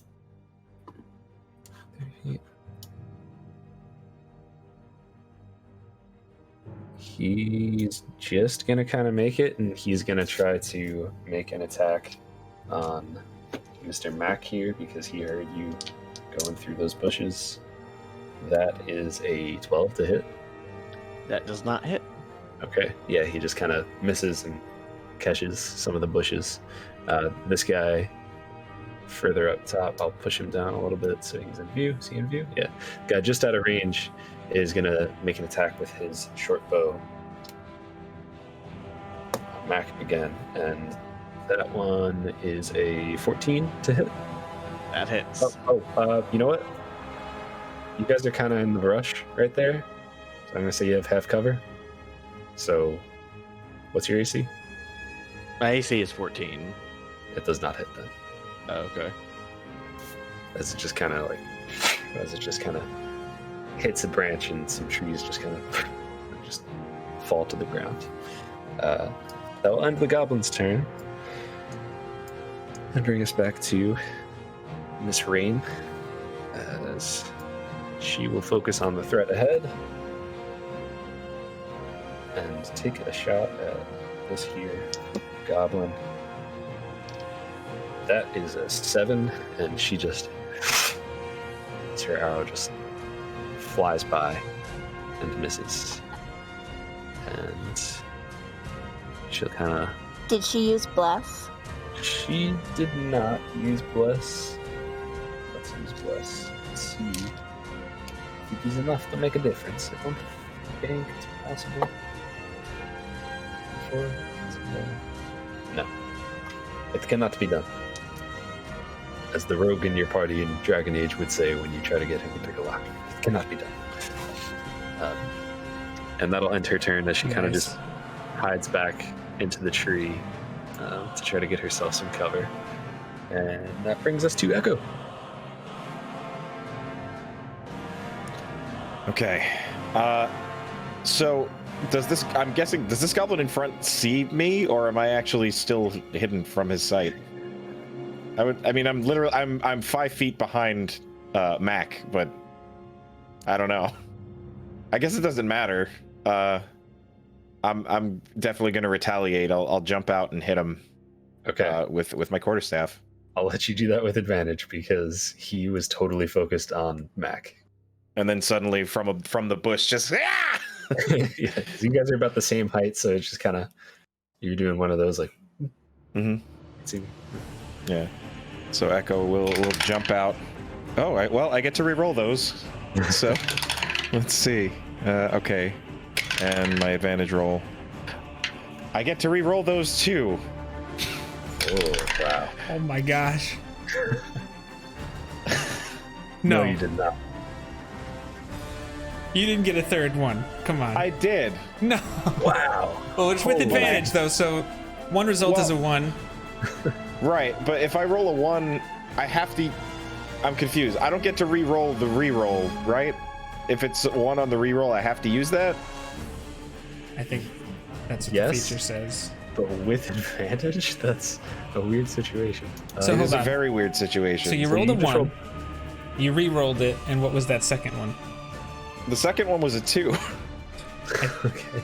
I would think you'd be able to Ouch. use the 2. I think because that's your you're just- result Yeah. here. I mean, I'm gonna have to, but I still don't know if I'm gonna be able to hit even with that. So that'll be a You are blessed.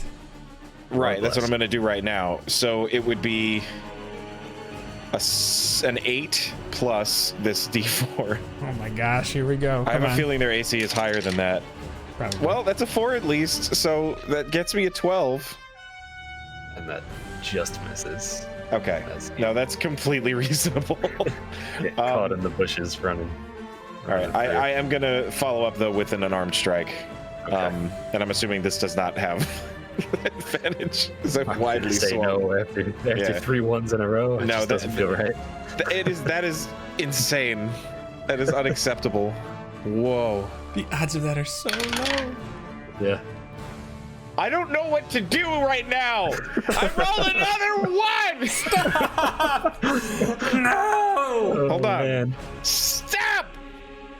Use a different dice. That goes No! to jail. It's the Zelda die. If I roll another one, it has to go to jail. I'm gonna have to get another D20 from the other room. This is more than 3 strikes and you're out, Evan. Okay, thank you. A 22. Well, that'll be- Yeah, 22 will hit. Okay. Oh my god. Okay, 6 points of bludgeoning damage. Yeah. 6 points of bludgeoning damage. The little guy is just gonna be like. He's still up, but he's hurting for certain. Okay, because I was gonna say if it reduced him to 0, my intent is to knock these guys out. Okay. That Good to goes know. without intending to kill any of them. Okay. That's very good to know. And I'm not gonna spend the key point to do the follow up, but I will skirt around to the back of this goblin, Okay. and I will end my turn. All right. Mac. I've never rolled more 1s in my entire life. Yeah, that's wild. Whoa. That was All 4 in a row. I Or not am in a row, going to but- try to attack him. So this is a question. Can I use my rapier non-lethally? Sure. Okay. I'm going to try to use my rapier non-lethally. Haven't you ever seen Zorro? All right. That is a 23 to hit. Yeah, that'll hit. And I am using sneak attack since Okay. Well, you can't use sneak attack non-lethally. I won't allow it. So that's a joke. That's a joke. That's a joke. Oh, okay, Sorry. I was gonna say, well then, he's going down today. You just might get a hilt to the temple or something like that. 12 damage. Oh yeah, yeah. This guy just, yeah. We'll say what Jake said as you just kind of knock him with the hilt, and he'll just drop down on the ground, knocked unconscious. Okay, Put his and body in now- bushes and knock so him. over in these bushes, I didn't know if this was, are these actual bushes or is it like a tree and we're seeing the top of the tree?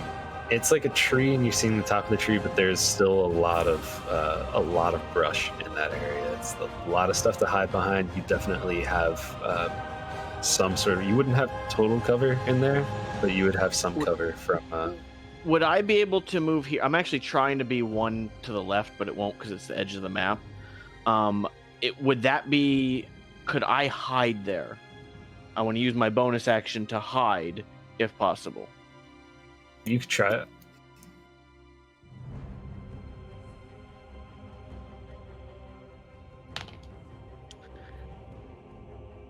That is a 21. You feel like through the chaos of that, you might have actually done it. Only time will tell, but. All right, and now I'm going to end my turn. Okay. Melly? Did Melly hear the dryad or see the dryad make its move towards Rain and Vale? Vale, just remind me, did you say anything when you did? You started speaking Elvish back there, right? I did, yes. Okay. You didn't see the dryad move back there, but you heard Vale. What kind of tone did Vale have when he said that? It certainly, even just for the startled nature of it, it would have been like, whoa, whoa, whoa, like, don't, like, it would have been kind of loud, I would say, and somewhat authoritative. Right. Or at least trying to be. That is what you heard. And if you speak Elvish, then you would know exactly what he said. If you don't, then you just heard him yell in that tone. Oh my gosh. Well, I fell in the water the first time, so I'm nervous to go back in that direction. You do you, you're good. Alright. Can I... Ooh, what do I want to do? What do I want to do? Alright. 5, 10... is that right next to me, like to the diagonal upper right? Is that a tree? Or is that like a bush? Like, can I walk through that, or is that difficult terrain? You could walk through it. Allow it. Okay. I kind of want to, like, camp out 5, 10, 15, 20, like right there and see if I can see anything like through the bushes, like if I can see Rain or Vale on the other side. I don't know what the elevation is like, but I want to be able to. That tree that's down there is pretty dang thick. It's a thick boy. 8 Cs. All right. Yeah. I don't think you'd be able to see Rain and Vale past it. Okay. I don't know what else to do. So I'm just gonna stay here for the time being. Okay. All right. That brings us back to the dryad, as she will respond to Vale calling her out with in Elvish. We are not friends. You're not my friend. And she Don't try will. I hate you. She will use her entangle, which Alright. would prompt your attack. So you can make your attack first. Yeah, okay. That would be... Oh, I'm also blessed, right? You are blessed. Okay, so that's... let's see, 5 plus 3 is 8, plus 7 is 15. 15? Yes, sir. Just misses. Ah, okay. Goes right past her. So... Dang it.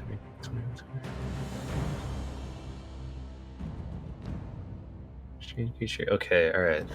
So she is going to... We're bringing back the Josh draws. She is going to use entanglement. No! 5, 10, 15, 20. 5, 10, 15, 20. 5, 10, 15. Chat, this is gonna be special. This is gonna be special. You're gonna... Yeah. I'm not good. I'm not good at This it. is not gonna be special. Alright.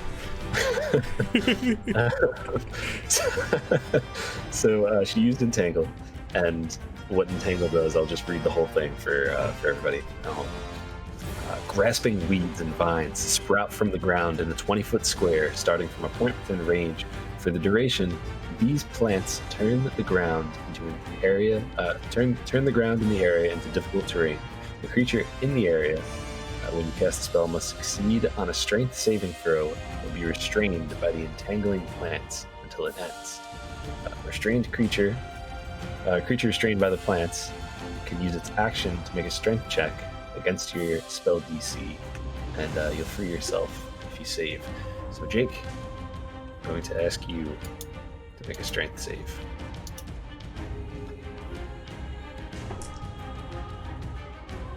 Okay. Plus I'm blessed. Well, that's okay. I got a 12. Just missed, huh? Not what you needed, unfortunately. So you are now restrained. A restrained creature, your speed becomes 0. Can't benefit from any bonus to your speed. Attack rolls against a restrained creature have advantage, and your attack rolls will have disadvantage. You also have disadvantage on Dex saving throws. Alright. And the dryad will just start to walk kind of like with an arrogance to it ahead. She'll stop right there. That's her turn. Brings us to Vale. All right. Vale is going to use his bonus action to Misty Step, which is a 30-foot teleport. He just basically turns into a mist of some kind and just reappears. So if I go up here, actually I would go right. Does this have cover from the top area? Yeah. Okay. He's gonna go one more over, I think, and he's Okay. just, Yeah, that's perfect. yeah, and he's gonna shoot at the dryad. So basically, yeah, he just and just unleashes a shot. All right, I need a different dice because these guys have been nasty. Okay, I've been blessed. Oh, natural 20. Yes. Okay. There you go. That's That'll gonna do hit. it. Why don't you double the dice for me, my friend? Yes. Oh, okay. 8 and 5 is 13, plus 3 is 16 piercing damage. Okay. Yeah. 16 piercing damage. Jeez, is all I have to say. As this creature, which was arrogantly walking forward like I have this in the bag, is now like that really hurt as you smack into her, and then you just see these chunks of bark and dead leaves just fall off of her. There's now an arrow that that has just stuck into her side. Mm-hmm. And anything else you'd like? I know I have movement, but I'm just considering whether or not I want to action surge here. I think I'm gonna use my action surge. Okay. And make another attack roll on the dryad. All right. So natural 19 plus 2 is 21 plus 7 is 28. Let's go. Okay. And what is your intent too?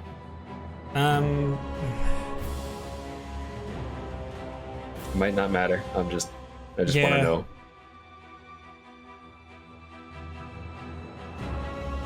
No, Vale. After that discussion, Vale would not be trying to kill. No, he got 6 piercing damage. 6 piercing damage. Exactly what you needed. As this arrow goes by and just smacks this dryad in the knee, and she just kind of just falls down on the ground, and there's a pile of it's almost like a bed of leaves just sprouted from the ground and kind of caught the fall for her, as she is just now there, unconscious. The bark that was on her, the hard bark that was serving as like an armor for her, just starts to slowly like bolt off. Yeah. Okay. Anything else? Well, that was a very fortunate round. Yes, it was. Oh my gosh. Does the entangle stay, or that probably pops down too, doesn't it? The entangle.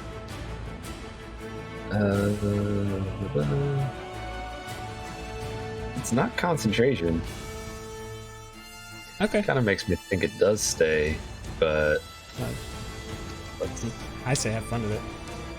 The only other entangle, thing. just these vines that had come up, these weeds and vines, just you see them just screech out as after you made that attack on her. They kind of all they were, you know, like curled and grasped around everything. And as you made that attack and the dryad fell to the ground, all of these weeds and vines just kind of shriek out in pain, and they all go like straight up and then die and fall to the ground. So it's almost like millions of voices suddenly cried out. Anyway, okay, yeah.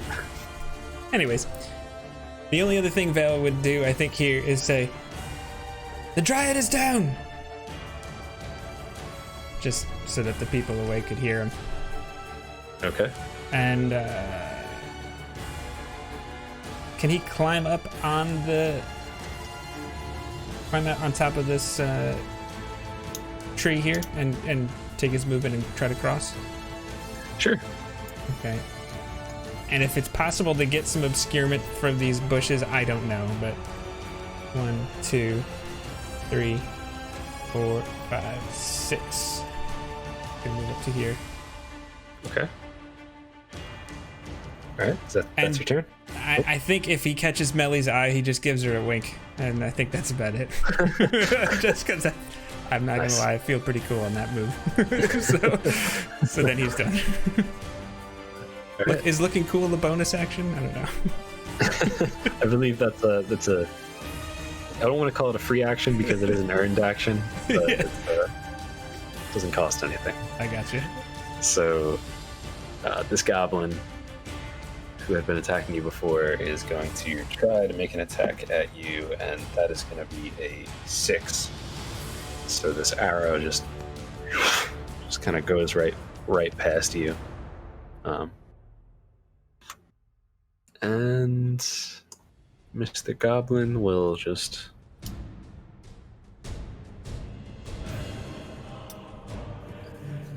try to do a little sneak. Oh, come on. Try to do a little sneak and crunches on some twigs as he backs away. And that will bring us to Rain. Rain's gonna hop up on top. She heard the goblin. She heard where he went to. She's gonna see if she can finish the job. Oh yeah. That is what is her. Yeah, that's a 17 to hit. Even with a little bit of cover, that is still gonna hit our goblin friend for 12 piercing damage as he drops to the ground, dead. And she'll just continue running across.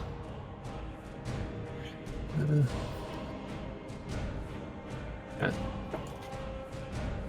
And that will bring us to Echo. Okay, the gentleman just southwest of me, is that the guy we knocked out, or is that a different goblin? He is knocked out, yeah. Okay. I left him up there because he's still there. Yeah, there's still a body there, so. Okay. Do a little. Oh boy. Sleep. All right, I think, you know what? I think what I'm gonna do is run through the trees up here to the northeast. Okay. Wait, where did I start? Hold on. 5, 10, 15, 20, 25, 30, 35. Okay. So I'm looking at the house here. I'm guessing on my way through I don't get any sort of better look if there's like any windows or any other doors into this house. Just the one entrance. Right now, just that front entrance. Large door in the front. Okay, and this thing up to the northeast, just at that footprint, is that the scarecrow? That is a scarecrow just posted into the ground. I don't like that. Oh hell. I think man, this is tough. I don't want to use a key point for this. I think I'm just going to get to the door. I'm going to use my action to dash and get up to the door. So 5, 10, 15, 20. I'm not going to open it yet. I'll just, you know what? I think I'll post up like next to it, staff in hand, and maybe ready in action to potentially attack if something comes out. Okay. All right, sure. That will bring us to Mac. All right. So I am going to run out and follow Mr. Echo. This goblin is still up, just so you know. Correct. Mm-hmm. Yes, he is. Okay. I'm just giving a wide enough burst so I don't go within 5 feet of him, so that way I don't take any attacks. Okay. And then I'm going to use my bonus action.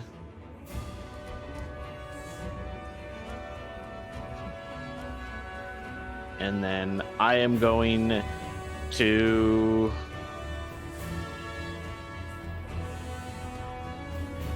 I'm going to use...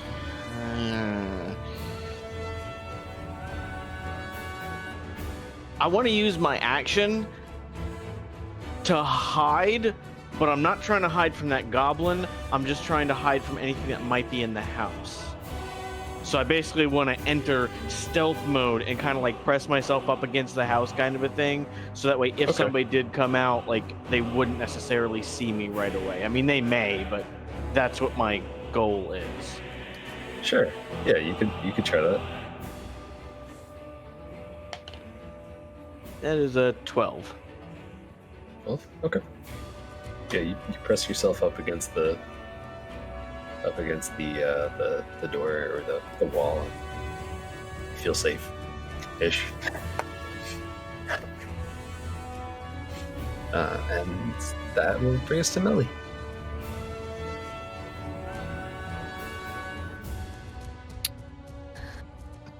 Oi.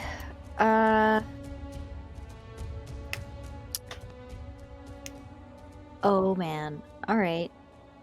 Was it difficult terrain to get through those trees that Echo and Mac went through? No? As long as you don't go through the trunk, which would be directly in the middle, you're good. Oh, don't try to walk through the tree. All right. All right, I definitely don't want to be out in the open because that goblin can definitely see me. So we're going to go 5, 10, 15, 20, 25, 30. A smack dab in the middle. This is like not a good... This isn't where I wanted to be, but it's where I can get... All right, and I'll use my action to move also. Okay. So you're taking the dash action? Yes. Alright. 5, 10, 15, 20, 25.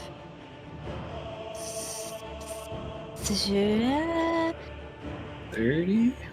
30? Yeah. So, can I see... I mean, I don't know if I'm allowed to do this since I use my action to move, but can I see if there's any, like, smoke coming out of the house? Like, does it seem like someone's cooking or making a brew? Yeah. There's smoke coming out of the chimney. Something is definitely being cooked up in there. You don't really smell it, anything as of yet. There is smoke coming out of that chimney. someone so- who lives in this house or left the stove on, which is much worse. Yes, that's extremely dangerous. Clearly. All right, I'm just gonna stay where I am. You never know. I mean, this might be there might be some Keebler elves in there baking cookies in the tree. You know. Also, does the house actually look like the house in the map? It does. There's like those. You're talking about like the feet. Mm-hmm. And the chicken head. It's like it's carved on there. It's not like doesn't. So yeah, it does look like that. Yeah. Okay. But the footprints, there's no footprints around there. I know there's footprints on the map. There's not actually footprints. We're gonna pretend we didn't see that. All right, so the hag's favorite animal might be a chicken, from how Maybe. she decorates her house. All right. Anyways, that's the end of my turn. Okay. All right. Dryad does nothing, and it is Vale's turn. Okay, so what has Vale... I kind of don't know exactly the angles that Vale had on what Echo and Mac... what was going on with them. I know he saw Melly on the shore, but does he know that that way is clear and that they're okay? I think you're muted, Josh. Thank you. I would say you probably don't. Okay. There's a lot going on over there. It all kind of happened at the same time, too. Mm-hmm. So, All right, I think Vale then would just run down this branch if he can. make an acrobatics check. Okay.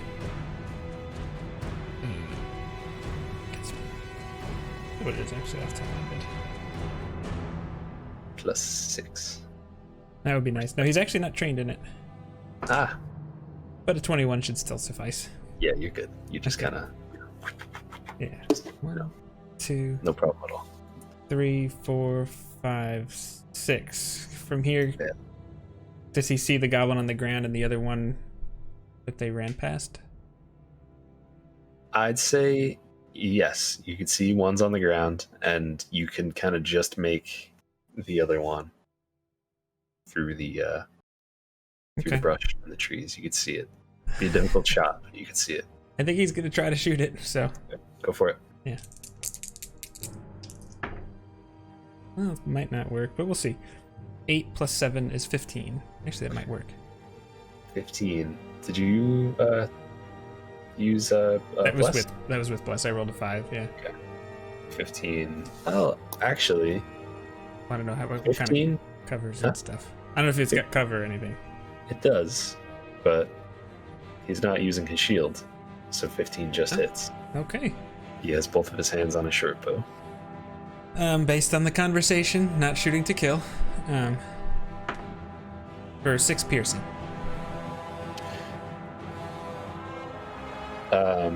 6 piercing.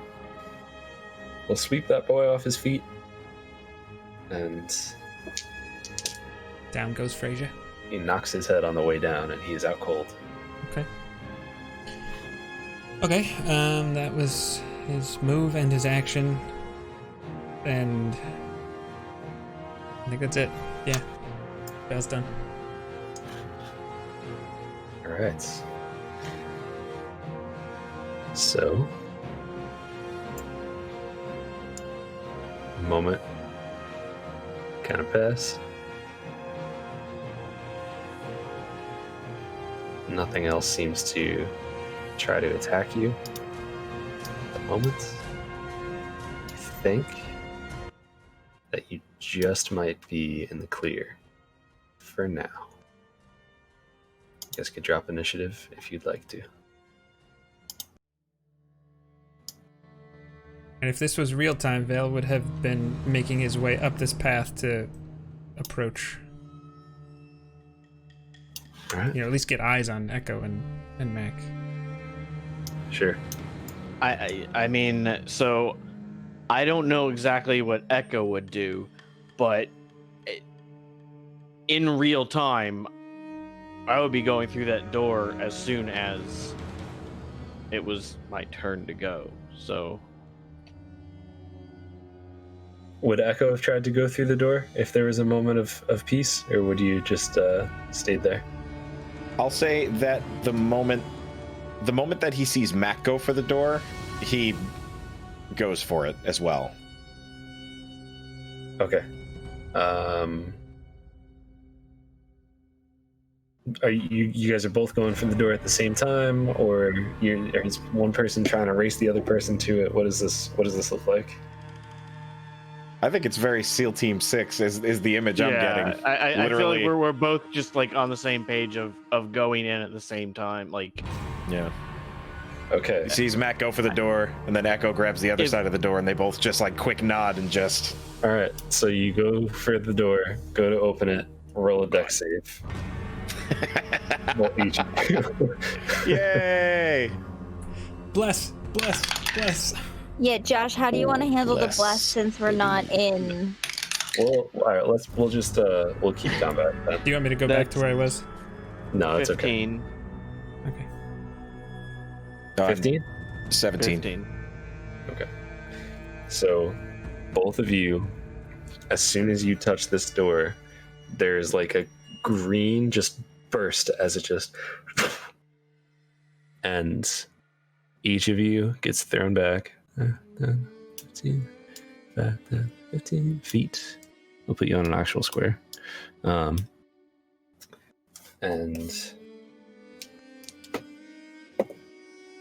Vale, you'll take 4 force damage. Vale? Sorry, not Vale. I was like, dang. The chicken talon, like, come and shoot me. Echo, you'll take 4 force damage. And Okay. Michael, Mac, you'll take 8. As you just kind of get thrown back.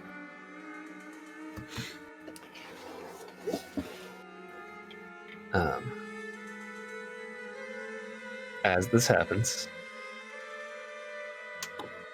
a little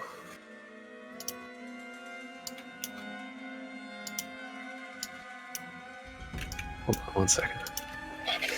Oh, miniatures. This is a very nice looking map, by the way. Yeah, they did a really good job on this, and their Patreon is very inexpensive. I know you dropped the link in chat. Yeah, I don't know how to pronounce their name, so I'm not even going to try to, but CZE and Peku. CZEPEKU.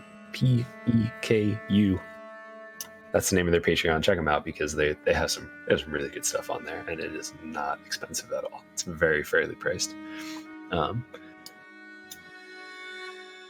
So as you're thrown back, you see image of this nasty, disgusting looking woman with just these scars and scabs and boils on her face and just looking disgusting.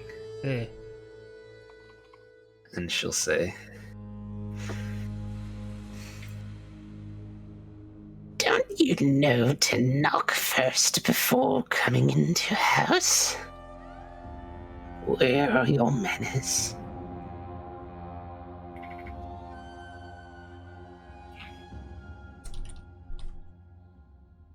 Must have left them at home today. I would say so. My manners are at the end of my blade. And are we still in combat? yeah, you're still in combat. Oh, so I don't know if it's my turn or Echo's turn. Well, Do we start kind of both fresh? at the same time. Or how you want to do this? Like, I'll say just for this round, we will do the same initiative type thing where you go simultaneously. So if you want to do something, you could do it. If Echo wants to do something, he could do it. I will say that you guys have lost 10 feet of movement each from that. Okay.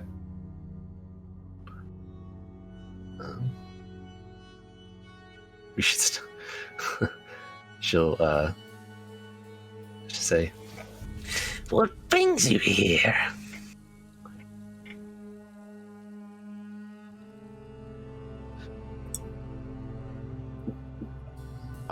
So I literally just want to move up to go to you. and you move up. Yeah. I'm Okay. gonna move up. Do you move also at the same time, Echo, or are you holding back? No, I think that our recent conversation and the way that this has all been going, Echo's ride or die right now. So when he sees you move, he does the same. And just Okay. walks right up. So I'm going to use my inspiration, and I am going to attack. Okay. And using sneak attack also. You could decide after you roll to use inspiration, by the way, just so you know. Oh.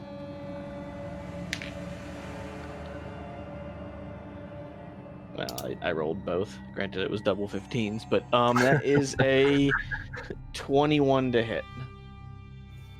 21 to hit? Yes. Okay. That's a hit.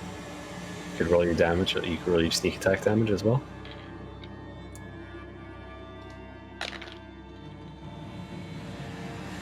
That is 7 piercing. Okay. So as you run up and just kind of make this attack with your rapier, it just... As you make the attack with your rapier, it just kind of... Just hits the door, the wooden door behind her. And this image of her just... with a green mist just fades away.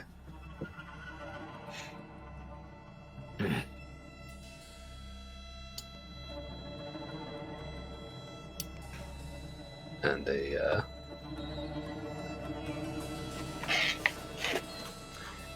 just get rid of that for now.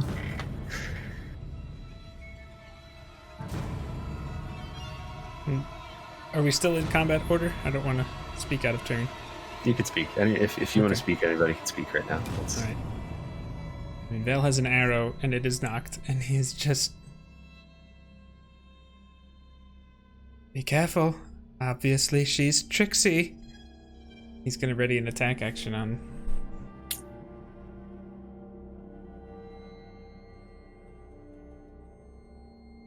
Okay. Did Melly see all of that happening from where she is? I'd say yes. I'd also say that you probably could have moved a little bit forward if you wanted to as well. Okay. Yay. I'll move the cat back a little bit because she probably didn't make it that far up. She has a name. But She's no, but not just the cat. that picture is actually just a house cat. Oh. They don't have any for tabaxi for whatever reason. So Okay. I guess for the time being, I'm gonna hold a sacred flame for anything that is hostile and within range. Can I do that? yeah, I'll allow it. Is sacred flame? That's a cantrip, right? Yes. Okay.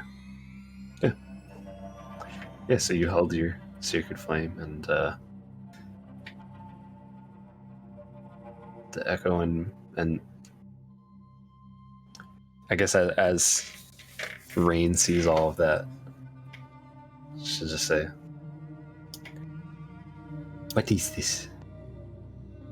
How could she have just disappeared like this? It's an illusion. Everybody back away from the door right now. I'll back up 10 feet. Vale is going to. If I can, I will back up. I don't know exactly how we're working. I'll this. allow it. This is getting kind of weird, but once things start getting crazy, we'll be more harsh. If things get crazy, we'll start to be more harsh with the initiative rules. But for now, do as you will. Okay, Vale casts Mage Hand.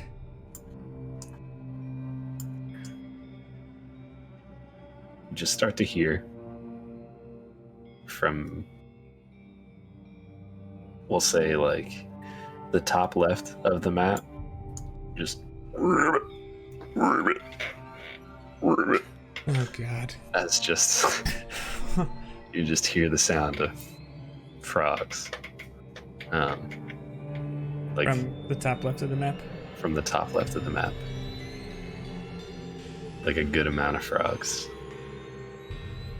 Oh god. Oops. Starts to sound like they're getting closer.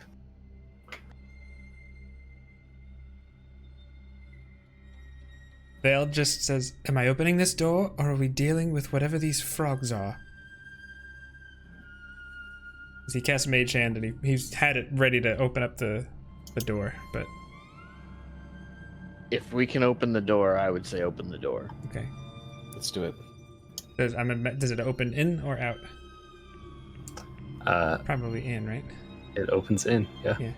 So if there's a knob, he uses that and pushes. If not, he just pushes on the door, whatever method. Okay. Yeah. So it has like one of those like handle knobs, you know, Mhm. that kind of thing. Yeah.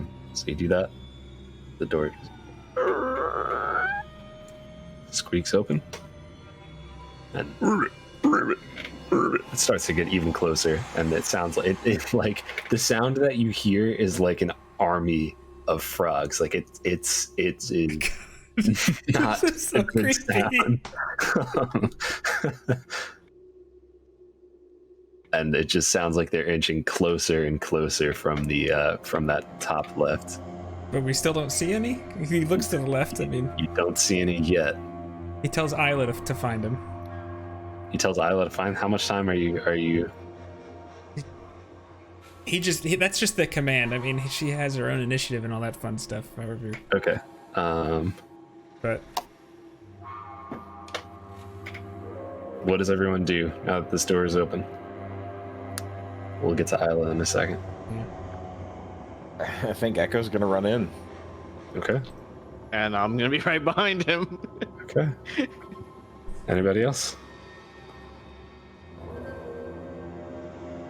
do I see anything in there? Because he's got his bow trained inside. It just kind of looks dark in there. You don't really see. Even with dark vision, nothing. You can't. Either no, we're you- killed by a witch or we're killed by 1,000 frogs. Let's go! Yeah, I mean, we're the range support at the moment, but yeah, he's gonna follow, I guess. All right.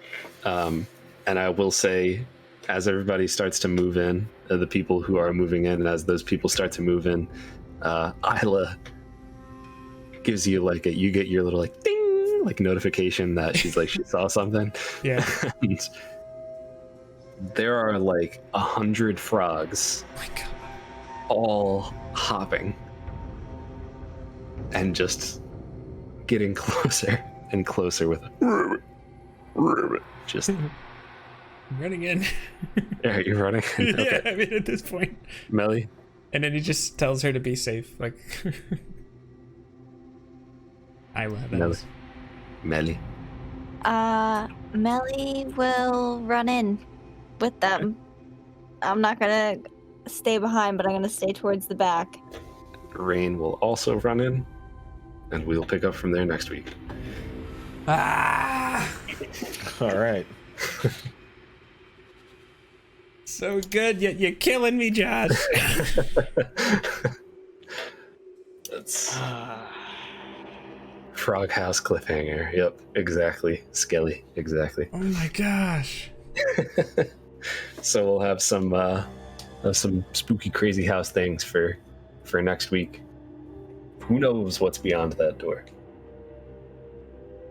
I don't know. Maybe I do. Maybe I don't.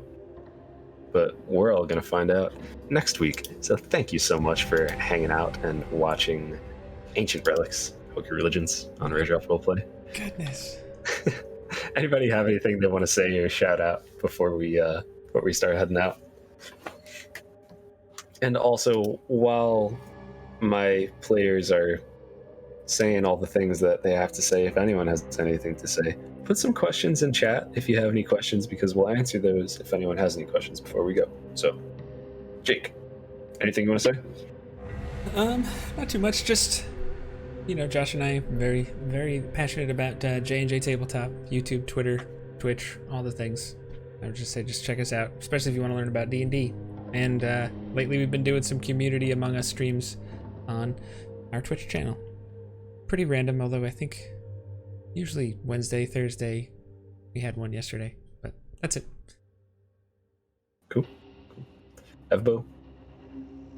I don't really have anything else to say besides what I said in the beginning of the session. Just that I've got some music streams going. I'm probably going to start getting back into streaming games more, because I've missed it. It's been a lot of fun, and I'm looking forward to that. But that's pretty much it. That's all I got for today. Izzee, Michael? I don't really have all that much going on. I will say, and I think I can say this for J&J, and you guys can back me up or not on this. Even if you guys see them streaming Among Us, if you guys have a D&D question at any time for them, if you see J&J online, I can almost guarantee they'll be willing to talk about it and share their thoughts. Yeah, Can confirm. Mm-hmm. But other than spending time with my J&J crew, not much. Cool. Anything you want to shout out before we go, Izzee? Nope, just the normal stuff. Come hang out with us. We have lots of fun. We hope you guys have lots of fun. The end. That said pretty much everything there is to say. Tomorrow, again, is Star Wars and Scotch. Then we have Reckoning Hour. Excuse me, Jake. I just imagined a bunch of farmers growing squash with Star Wars. It just seemed weird. I don't know. I heard squatch like Sasquatch. Oh, maybe, yeah. So okay. we talk about Star Wars and also we're hunting cryptids. There you go. Oh, man, I would watch that. Wednesday, we have Bizarre Adventure. It's another Rare Drop Roleplay adventure. Thursdays is the Ask for a Man podcast. Fridays, we have Studio Blank for some anime fun times. And Saturday is the replay, and Sunday brings us right to where we are right now, which is Ancient Relics, Hokey Religions. I will see you all next week. Everybody, tune in on Wednesday to the next JnJ Tabletop video. And again, if you have any questions, shoot us a message or anything. Send us a tweet. We'll answer it. So everybody stay safe, have a happy Halloween, and have a great night. We'll see you next week.